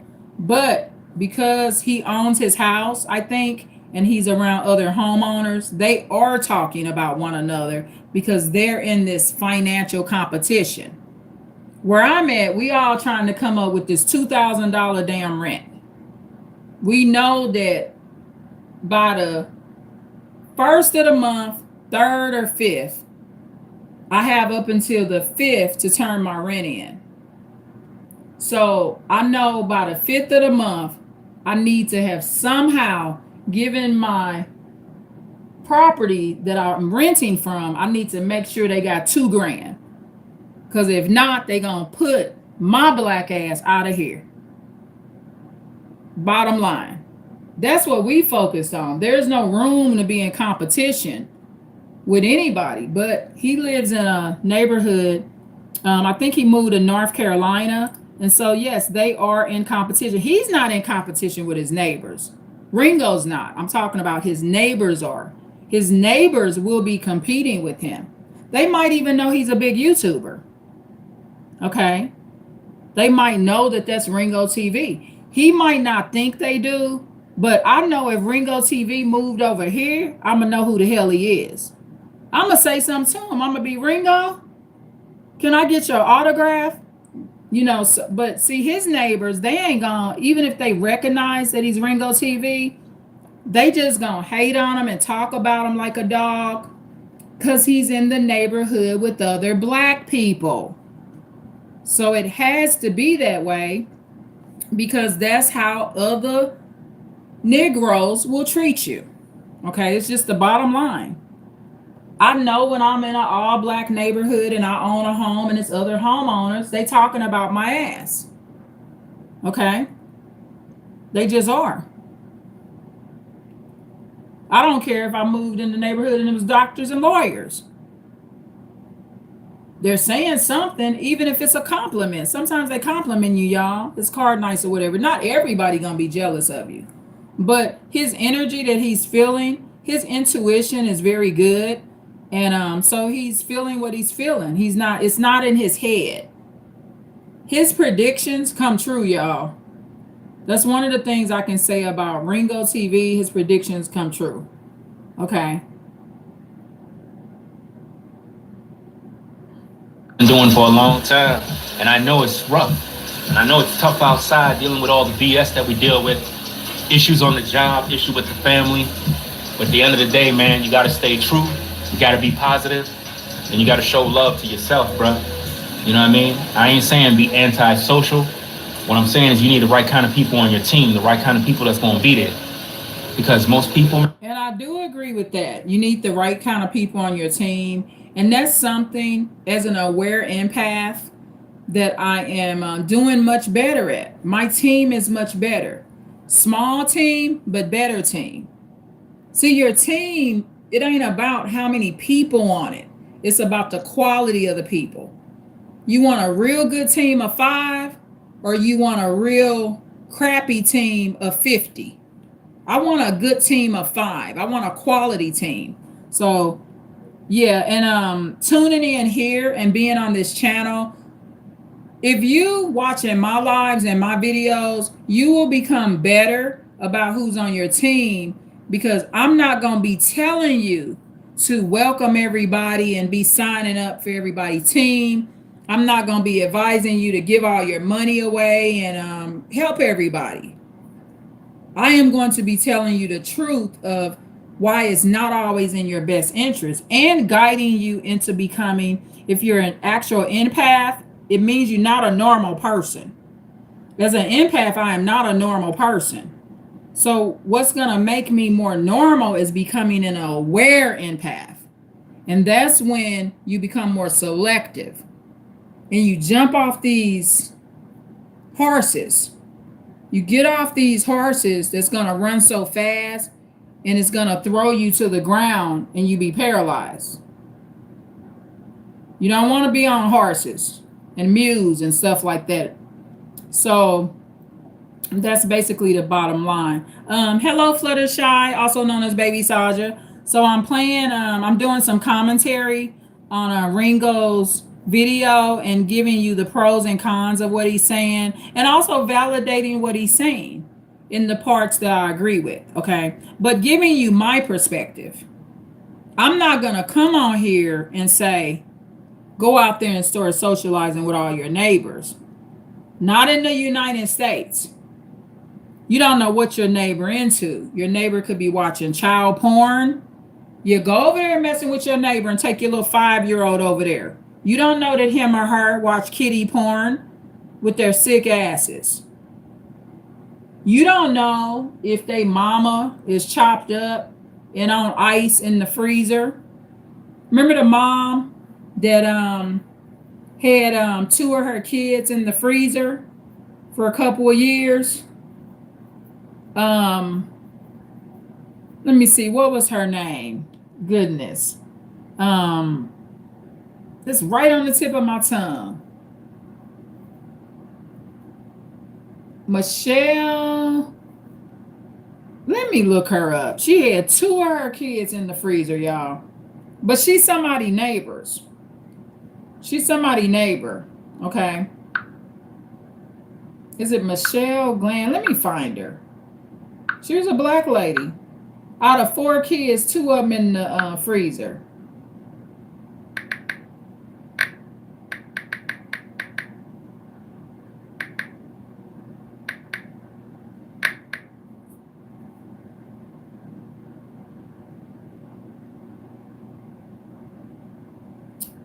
Michelle Blair. Michelle Blair. She had I know one of her kids' name was Stony. She got 2 of her kids in the freezer. They had been there 2 years. She's somebody's neighbor. Her neighbor wasn't too much messing with her. So that's why you don't want to be messing around with your neighbors. Okay. They ultimately ended up evicting her and found it out, but that's how dangerous your neighbor could be. But hey, sometimes the Lord send you over there so you can report their ass too. But usually that happens from the property manager perspective. When they did the eviction, they found out what was in her freezer. The neighbors didn't know what was going on. If your neighbor don't see your kids, they don't care. They just don't, y'all.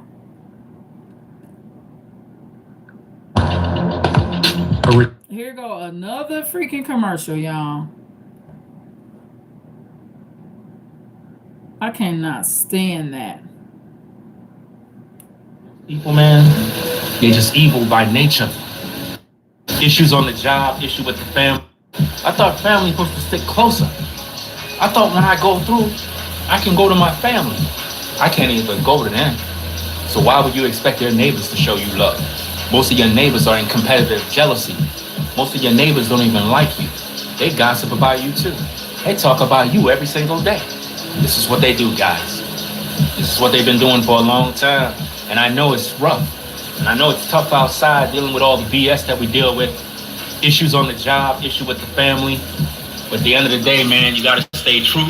You gotta be positive. And you gotta show love to yourself, bro. You know what I mean? I ain't saying be antisocial. What I'm saying is you need the right kind of people on your team, the right kind of people that's gonna be there. Because most people, man, they're just evil by nature.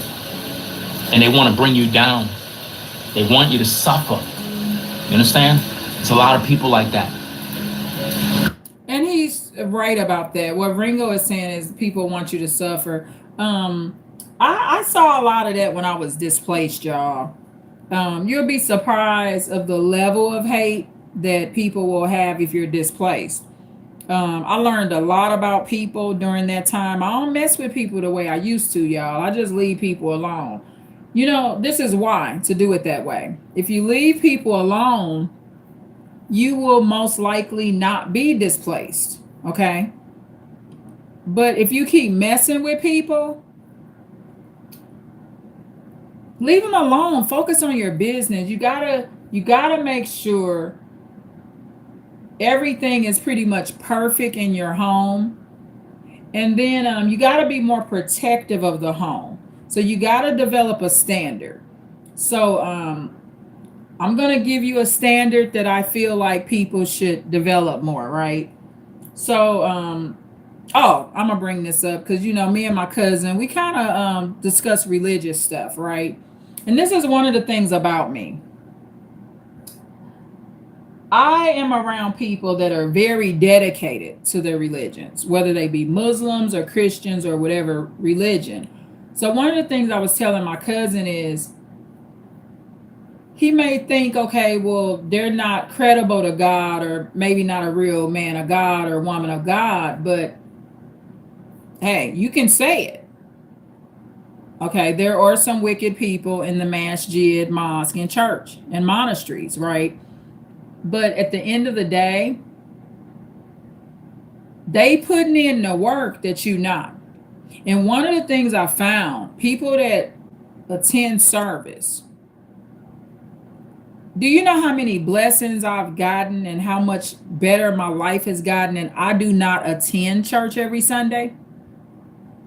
Just through me watching Islamic teachings, Christian teachings, non-denominational, just tapping in and then going into religious events. My life has gotten better when my youngest son became saved and baptized. He was at church 3 days a week sometimes. Sometimes even more when they really had a busy schedule, but normally he maxed out about 3 days a week. My life got better because my baby boy got saved and baptized. So there is you could claim you believe in the Lord and you feel like you don't need to enter religious institutions, but I'm strongly recommending that you find a good small church. I'm not talking about the TD Jakes and Creflo Dollars and all of that bull crap. I'm talking about a genuine church that's doing their best to teach the right thing. So this is what I suggest. When you're bringing people inside of your home, say you got a Muslim household, okay, and you praying 5 times a day, you going to the masjid. You don't need people living in your household that are non-Muslims that are not doing what you're doing. Same thing with church. So you want to increase your standard on what's coming in your home. I know this for a fact. And I'm going to say this. Yeah, I was displaced for 8 months. That would not have happened if I would have been attending church or the mosque more regularly. It would not have happened. It just wouldn't have. I promise you. There is a correlation between your luck and going to seek the Lord and walking into the building. And if you are not going to walk into the building and you are serious about not going to a religious institution, then in some way you have to create a ministry at your home. Like I'm always ministering on my channel. So if I'm not going to be in the church building every day, I need to be doing it here. But even doing it here is not enough. I still need to be at the mosque and I need to be at church. I went to church about 7 times just this year. I don't even go every Sunday. But the 7 times I walked into church, that makes me average going once a month, y'all. My life gets better, and so does the value of the people the value of people's life in the home get better. I am pro going to church, small churches and the right church. Stop talking about people, the devil, and they evil, and you don't go to church. Because they know you evil, because you don't go to church at all. Because at the end of the day, people that get up every Friday and they walk into the mosque, and people that get up on Saturdays and Sundays and walk into churches, they are putting in the work. And they do reap the benefits of it. People can say that's where the devil at the mosque, the devil at church. The devil out here with people that ain't in the church and at the mosque. So that's the bottom line. So I suggest that you find a good church or mosque, create your own ministry, create a prayer room, create a system in your house, and stop allowing people in the house that are not obeying these rules. If you go to church every week or every month, you ain't got no business having no man or woman in your house that don't do the same. It's just like bringing the devil in, right? So just like people can sit outside the church and they're not putting in the work and they think everybody that's in the religious institutions are the devil, that's the same way you need to be looking at people that don't go to church. Because if you can be viewed as the devil and you go into the church and masjid, I know damn well you need to be viewing somebody as the devil that ain't walking in the church. They are the devil at the end of the day.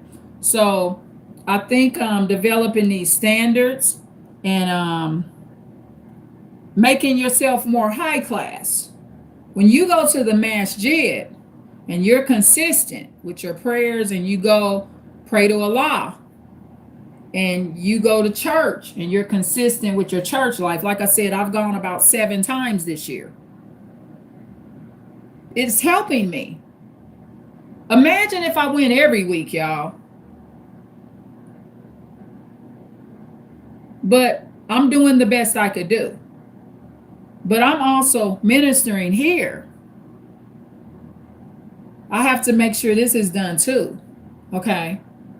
Because I'm doing some work for the Lord too, just like Pastor Dan is at his church, or Pastor Bowles, or any other great pastor that I may know.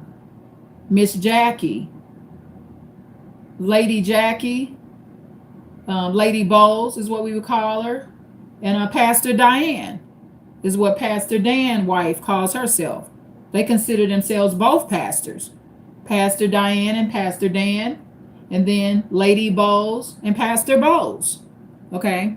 These are 2 good churches that I would approve of going to. And I need to be there more. I just do. It would better my life.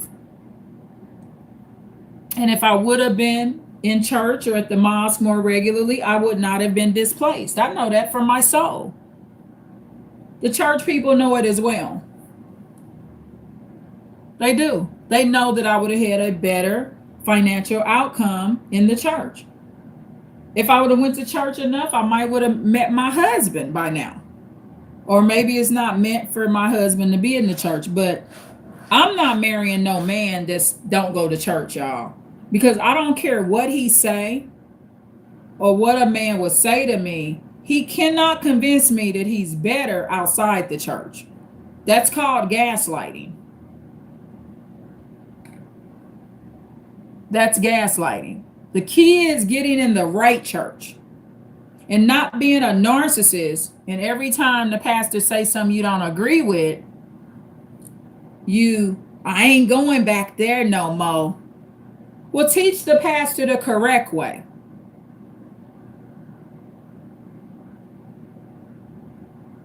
I went in churches and taught the truth. I'll tell another member in a minute, no, I don't really believe in that, dog. That don't sound right. So teach and encourage. So that's just how I feel about that. But let me go back to this commentary. Ringo TV, he believe in staying out of churches, but I believe that he needs to be in the right church. But basically, he's created his own ministry right here on his channel. He's ministering. So his house becomes a church now, pretty much. So if you're not going to be walking in the church, you got to do something. But I still believe that it's good to find the right church and go to it. It really helps the kids, y'all. My son Daniel, he wouldn't be going in a more positive direction if it wasn't for church and him being saved and baptized. He would be way worse, I promise you. You know what I mean? You can live in nice communities, bro, with manicure, your lawn, family. But at the end of the day, man, you got to stay true. You got to be positive, and you got to show love to yourself, bro.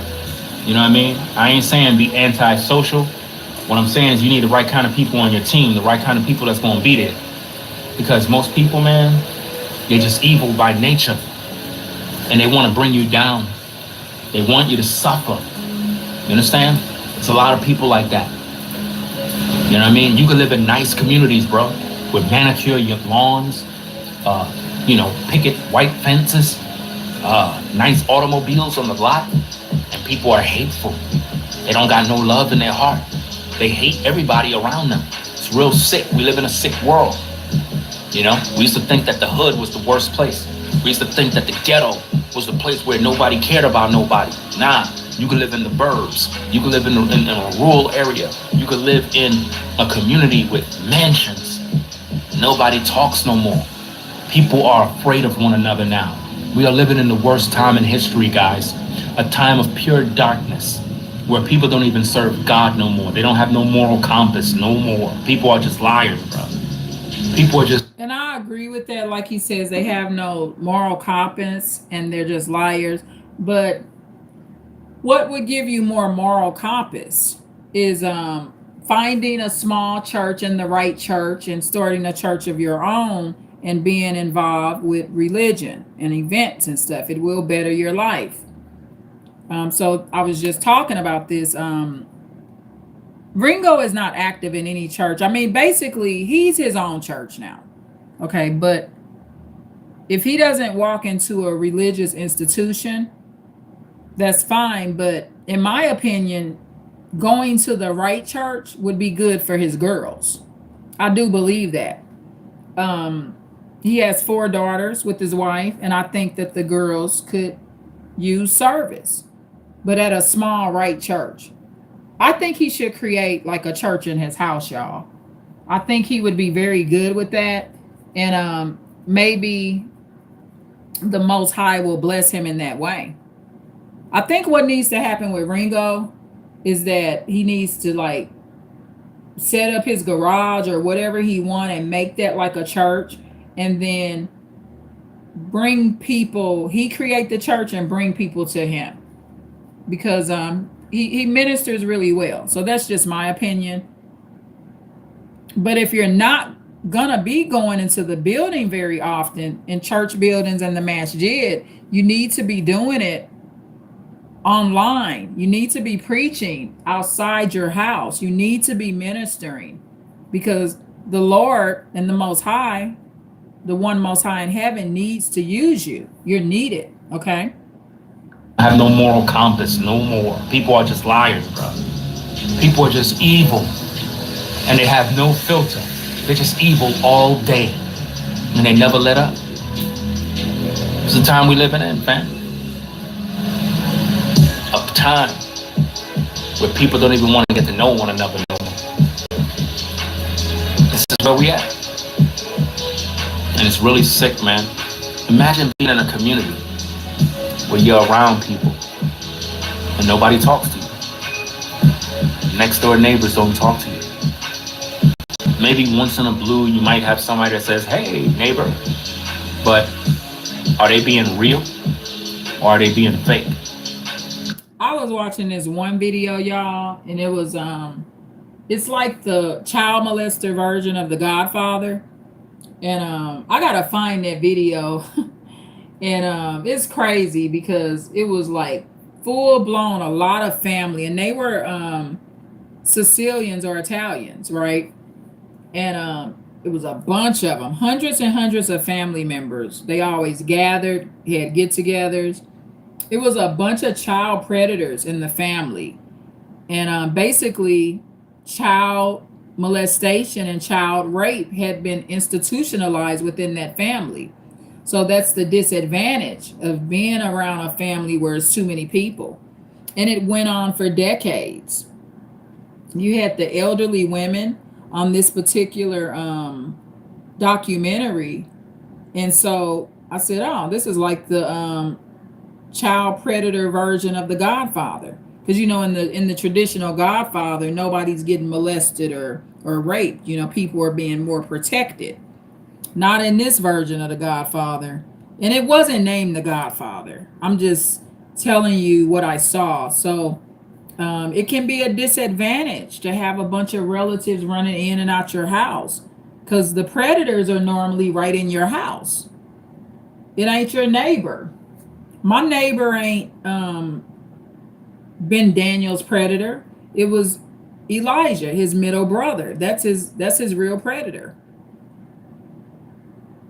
My middle son harmed my youngest son way more than any neighbor could. My neighbor probably wouldn't even do that to Daniel. Actually, my neighbor one time had a talk with Daniel and was telling him to stay off the streets and be good, because my neighbor didn't want Daniel incarcerated, because my neighbor had been incarcerated and told his testimony to Daniel. Okay, so your enemies are right among you, basically. So be careful with feeling like you got to have all this family around you, especially in your location. Take them out in public, meet them in public. That's the safest way to do it. Once you start bringing a bunch of family members in the house, you're posing a risk of other relatives in your home getting harmed. That's the question. Are they being real or are they being fake? This world is evil, bro. We really are in the worst time in history, man.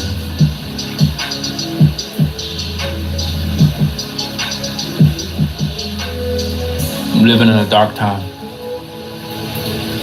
A very dark day, guys. It's rough, man. When family betray you and turn against you and spread lies about you. Some of these people are heartless, man. Some of these people don't care, man. They just don't have no love no more. Some of y'all already done giving up. Some of y'all already gave up. You don't even care about no family stuff no more. You already done moved on. You told yourself, I'm done with family. I'm done with all of that. I'd just rather be alone. And you took this journey to be alone, and you just said, enough is enough. I'm done. It is what it is, man. I don't blame you. I don't blame you at all. But that's the world we live in, guys. We live in a very sick world. A world where a lot of people have demons in them, real life demons. And they prey upon the weak. They prey upon the good people. They prey upon the vulnerable. They prey upon people that can't defend themselves. Yeah, and that's exactly what I was just talking about when I used the Godfather version of all the child molesters. They prey upon and I'll try to find that video and put it in the description. I'll try to locate it. It's in my videos I watched over the past month, y'all. So I'll try to locate that and put it in the description below. Just give me a day or two on that and I'll try to find it. And then, like, if you come check this live tomorrow or whatever, I'll have it there. And then I'm going to release this live to the public, y'all. On people that can't defend themselves. And they try their best to use them and destroy them. That's what's going on, fam. Really sick. Real sick world, man. How many of you are going through these things where you live in a community and nobody talks to one another, bro? How many? How many of you are in that environment? It's like a prison. You could live right near somebody, bro, They could be looking out their window, watching you, would never speak to you. Ain't that something? Hope you're enjoying these videos, guys. If you're enjoying these videos, be sure to subscribe. Subscribe to the channels, guys. Hit the like button. And I just gave Ringo TV a like, even though I'm giving my perspective. My perspective, I have my own channel and he has his own. So I'm doing commentary on what he's saying. I just gave him a like. Please give me a like, share, and subscribe, okay? Let's get these likes to 8,000. Let's push this video in the Yeah, my likes ain't gonna get to 8,000, y'all. He talking about it for his channel, of course. I have a small channel. He has a large platform, 185,000 subscribers. I would be crazy, y'all, if I woke up one day and hit 185,000 subscribers. The Lord gave me exactly what I could handle. 709 subscribers. That's a high school, y'all. That's bigger than some high schools, okay? So I look at numbers like they're real people. So I have 709 subscribers. So that's probably more people that was at Roosevelt High School. Roosevelt High School was pretty big on the south side in St. Louis, Missouri, y'all. That's a lot of people. That's enough for me. Now, Ringo, he got thousands and thousands and thousands of subscribers. So, hello. Yeah, I'm doing a live. Yeah, you went to sleep on the live too. I talked about you bad too. I talked about you. No, I'm just playing. No, I was nice. I was nice. I was like, nah. Yeah, this cousin Buzzy, y'all. I didn't talk about him bad, y'all. But I'm very grateful for the lives that he has participated in, and he just got tired on this live. Yeah, but I said he went to sleep. I sure told on you though. I told the viewers. They heard you too. I put the phone up to the live so they could hear you snoring and everything. That nigga was sleeping or snoring? Yeah, he was. Tell me about it, Matt. I recorded his ass. Yeah. I told thousands of people what he doing too. I asked him, what the hell you been doing since you dropped me off? That nigga gonna say, man, I fell asleep in the car. Yeah, because what he doing for you tires him out, Mac. That's a lot of work. Your work. Ain't no lot of work. For It me. is. It is. You might not think it because you ain't doing the work. No. To drop me off in my business and stuff, that ain't no lot of work.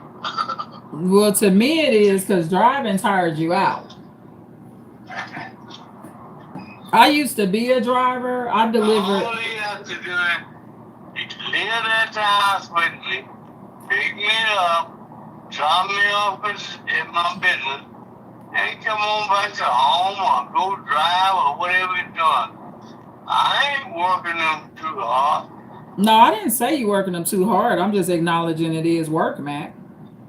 Especially when you do it consistently. When you help somebody like that daily, it's work. That's why you pay them sometimes, because it is work. Yeah, well, I want to interrupt your live, though. What you talking about in your live?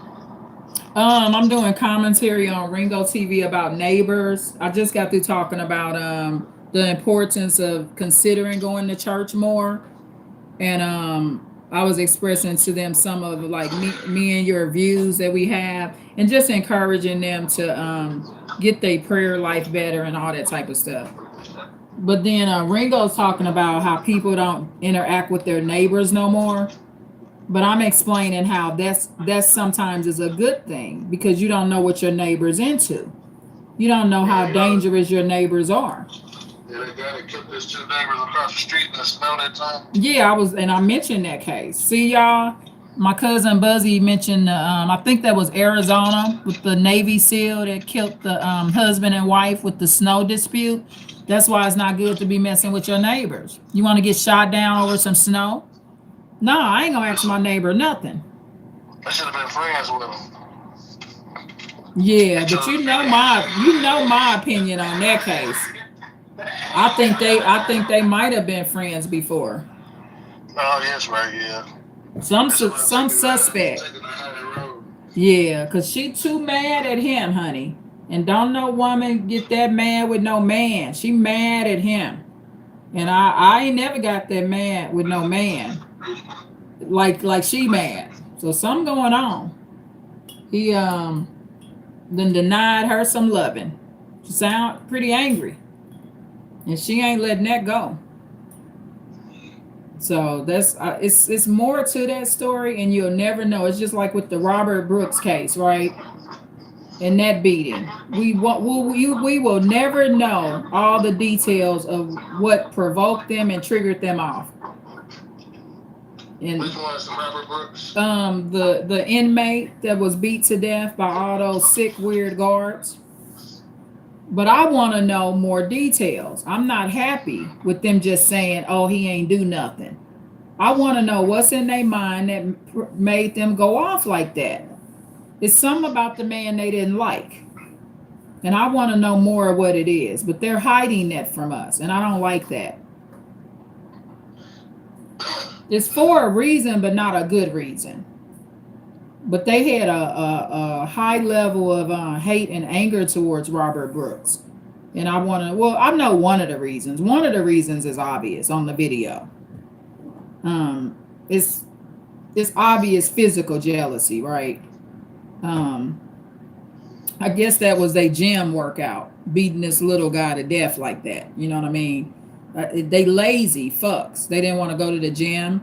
So the way they go into the gym is lifting their foot up, kicking him in his anus. So that's one reason. Yeah, so it's just bad. But yeah, so I was just doing the commentary on that. Because this live, it's been on like 2 hours and 15 minutes. So I'm going to go ahead and finish it off because I got to cut the speaker back on for it. I'll talk to you later. Okay, bye-bye.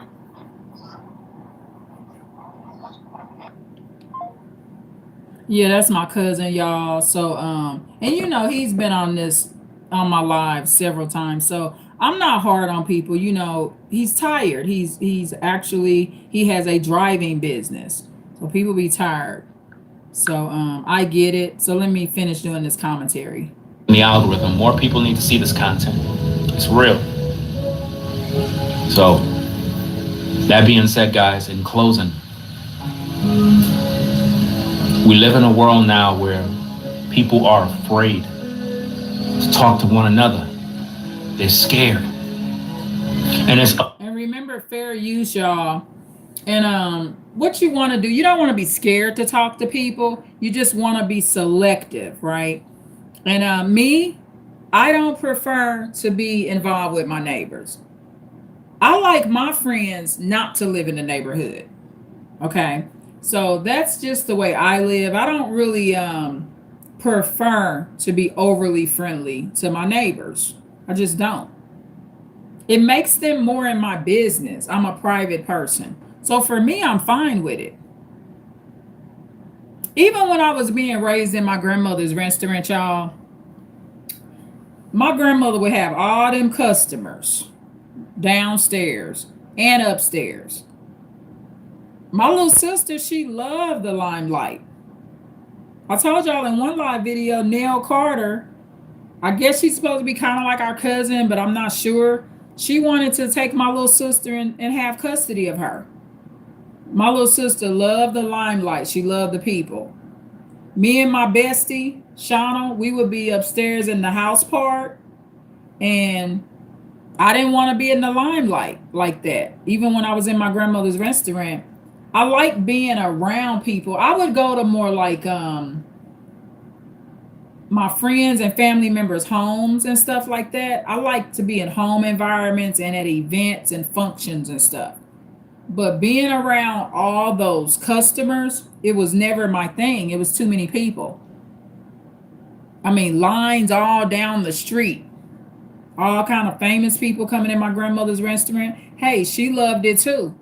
But I'm okay with a small church, going to a small parade. I like people, but it can be in hundreds, not thousands. I can go to the concert, a small concert where it's just 100 people. I like going to plays, y'all. Okay, so I can go to a play and it's the capacity is 200 people and under. I don't have to be at a concert where it's 1,000 people or 10,000 people. I don't have to be in an environment like that. So yeah, I like me. I don't want my neighbors to be my friends. I want my friends to be in a different neighborhood. Cause I don't like people just knocking on my door like that, y'all. When you have too many friends in your neighborhood, you gonna hear they knocking, y'all. I'm like, what you want? I'm on a live. I don't like all that. I just don't. Talk to one another. They're scared. And it's almost like we're all. I'm not scared. I just don't want it. I don't want to, like I just described, I don't want or desire or have to be bothered with my neighbor. Confused in a bubble of evil where you're looking at people and you're thinking they hate you. And maybe they don't because they're looking at you and they think you hate them. And everybody's around afraid of one another and we all think we all hate one another. Who caused this mess? Who caused this evil? Where we're all looking at each other as if though we're all the enemy. We all want the same thing. We all want to raise our families, live in peace. But damn, it's such a lonely world. Lonely world, bro. This world's cold, man. It's cold. Yeah, and loneliness, I've talked about this on another video. I've said it more than once. Loneliness is not an emotion that I have. I don't feel loneliness. It's never been one of my emotions. Okay. And this is why. For one, true loneliness is more than just you are being alone. Like I'm alone right now in this home, right? That is not loneliness. Loneliness is a feeling, it's a mindset, and it's a form of boredism. I don't like that word bored. It's not something I want my mind going into. It's not an emotion that I really carry because I'm not depressed. Depression is not one of my things. Okay. So, have I ever been depressed? Yes. Many, many years ago, I was mildly sad. I would say, yes, I was sad, y'all, but I mastered that, came out of that. That's been a long time ago. And I learned how not to be sad. That's why I could never be diagnosed as being bipolar. I don't feel depressed. That's not an emotion that I carry. Loneliness is another one. And I believe it's because of my favor with the Lord. I believe that the Lord likes some of the things about me, and I think the Lord has protected me from probably being depressed and stuff like this. It's all about how you live. People that's suffering from a lot of depression, y'all, they got to keep that dope out their system. See, I'm not doping myself up like that, okay? I'm not doping myself up at all. They gave me, when I had hypertension and high blood pressure, they gave me like 5 different medications. I had this Asian doctor, man. He gave me one good blood pressure medicine that worked. But you think I'm going to take all that? I said, Dr. Ty, no, don't give me another prescription. Y'all, he gave me some prescriptions that's so strong. It's some shit Marilyn Monroe was given. No, not Marilyn Monroe. It wasn't her. Anna Nicole Smith. I had an Asian doctor because I cracked this joke he didn't like or some shit, right? Because he said something like one of the medication side effects can make your lips get bigger. And I said, do it look like I need bigger lips, Dr. Ty? So, he ain't really in the humor like that. He thought I was crazy as hell, right? So he prescribed me some medication. He said it'll take the edge off. It's some shit that Anna Nicole Smith was addicted to. And I ain't take that shit. We got Google now. He prescribed me like 10 medications. I think 4 or 5 of them was high blood pressure medications. And he is not a cardiologist, y'all. When your primary care physician, that's like an intern or whatever, prescribe you 5 blood pressure medications, I hadn't even seen the cardiologist yet. Okay? So no, I didn't, I ain't take all that. So that's why I don't suffer from depression and loneliness, because in my opinion, you getting kind of depressed when you get lonely. I just stay busy. I know what to do with my time. I know to get up and I know how to conduct my schedule and conduct my life. And I'm always going no contact. What make you lonely and depressed is these bad relationships. Wanting things that you shouldn't have. Once somebody threatens me and I get into it with them, I'm off their radar. I'm gone. I'm not around to get depressed about the shit. I ghost the entire situation. If it's one bad apple in that bunch, I will go no contact with every apple in that bunch to save myself. And people that don't do that, they suffer from depression. That's what happens. So people tell you that it's not possible to basically be completely happy, but it kind of is. You can make it where loneliness and depression are not your emotions, but you got to put in the work to make it happen. If you are an empath, the good thing about you not being normal, because you're not normal when you're an empath, you are not a normal person. But the blessing in it is you have the ability to become completely happy. You just got to put in the work. And people may tell you it's not possible not to feel lonely. It's not possible not to feel depressed. Yes, it is. I'm testifying to it. I'm not experiencing those emotions, and I thank the Lord. But I pray too. I prayed when I woke up. I'm praying all throughout the day. A praying person that's drug-free should not feel lonely and depressed. I don't care if your mama died, your kids die. Even if your kids die, you shouldn't feel lonely. You should feel a little sad because something happened to them, or sad, not a little, but that should only go on for some time. Especially kids when they die and they did it to themselves, y'all. You're going to stay depressed if you live in your life crying about people every day, okay? So let me play this. Lonely world, bro. This world's cold, man. It's a cold, cold world, bro. And it is a cold world, but as an aware empath, I don't care how cold it is. I'm focused on my zone over here. I'm in the zone. I don't care about this cold world.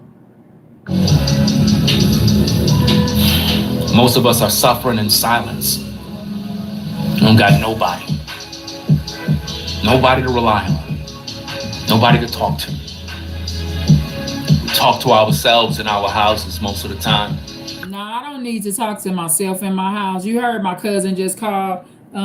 People tap in enough with me over the phone. I know how to entertain people over the phone and in person. So I don't feel that because my phone is ringing. A lot of my calls I can't even answer. If I answered every call, I wouldn't have no time to do a live. I can't be friends with everybody because I got stuff to do. Wonder what's going on. What's the real issue, man? Why are people this way?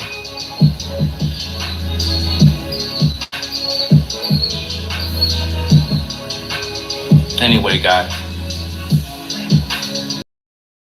Let me know what you think of the video. If you resonate with it, hit that like button, guys. Let's get this video moving, bro. I'm out, y'all. Y'all take care. Be safe out there. Peace. Ringo does very good content, y'all. He has a legitimate studio. I have a makeshift studio. He has a real camera, and I'm using devices. Hey, you know what? Let me. I downgrade myself way too much. He's talented with knowing how to make his own studio. However, I am using 3 devices right now. So yes, I have a makeshift studio. It's a makeshift studio, but I'm using 3 devices to do this live, not just one device. Okay. I have a stand for my devices. Yeah, I have a shelf. Got my little small coffee here. So he knows more than I know, y'all. He's very talented in this area. He's been on YouTube almost 20 years, built his platform. He's a man. I'm a lady. I don't know what Ringo knows. Okay, I'm just staying on top of my little channel, my little mom and pop channel. That's all I'm gonna do is just stay on top of it. You can't have a channel. Imagine this. Okay, I got 709 subscribers, and I have over 109,000 views now total on my channel. I would not be able to continue with my channel if I'm competing with Ringo. Okay, I cannot compete with Ringo TV because he knows more. He's been on YouTube longer, and he's put in the expenses, and he's paid the cost to have a legitimate, better, high-class studio. This is a high-class man. I'm just a middle-aged lady with a makeshift studio with some good friends and family members that support my channel and good viewers. So what I'm doing is just staying consistent. So, and utilizing Ringo's channel to help me with commentary. When I do commentary on Ringo, I can get 100 views on a video sometimes. People like to hear Ringo even on my channel. So anyway, y'all remember in the beginning of the video, I gave you a little lesson on what the main chick is and stuff like that. So,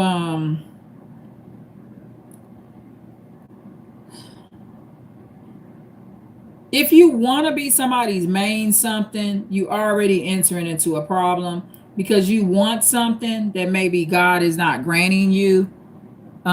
If you're going to be somebody's main anything, to be honest, most people just will not love you properly. They just won't. And so you're asking for a lot. So that's where you got to go back to, like I taught y'all, and I mentioned Zen Buddhism sometimes, you got to let your desires go and some of these expectations, because you're going to be miserable, y'all.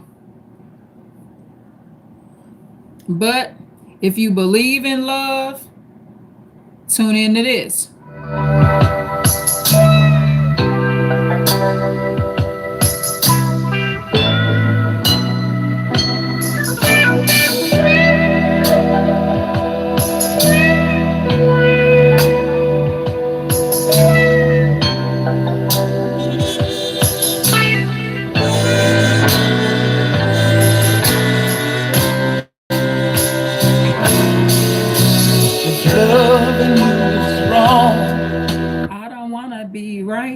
I don't wanna be right.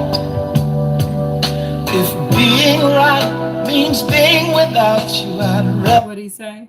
If being right means being without you, live a wrong-doing life. Your mama and daddy say it's a shame. It's a Mama and daddy say it's a shame. Let me see if I can sing that. If loving you is wrong, I don't wanna be right. If being right means being without you, I'd rather live a wrong-doing life. Your mama and daddy say it's a shame, it's a downright disgrace. But long as I got you by my side, I don't care what you people say. I gotta learn the words to this. Wait a minute, hold on, let me practice. I like practicing, y'all, because I forgot all the words to this. I'm not encouraging the be with a married man, y'all. Don't do it. I just want to learn the words because I like the melody and his voice and stuff. This is Luther Ingram.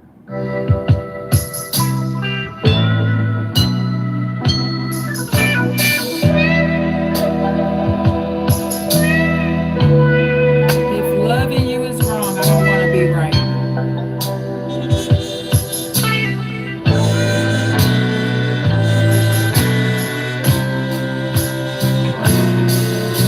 If loving you is wrong, I don't wanna be right.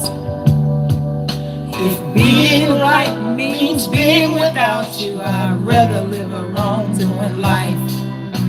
Your mom and daddy say it's a shame, it's a downright disgrace. But long as I got you by my side, I don't care what your people say. Your friends tell you It's no future in loving a married man. If I can't see you when I want to, I'll see you when I can. If loving you is wrong, I don't wanna be right. If loving you is wrong, I don't wanna be right. Am I wrong to fall so deeply in love with you? Knowing I got a wife and 2 little children depending on me too. Am I wrong to hunger for the gentleness of the touch? Knowing I got someone else at home who needs me just as much.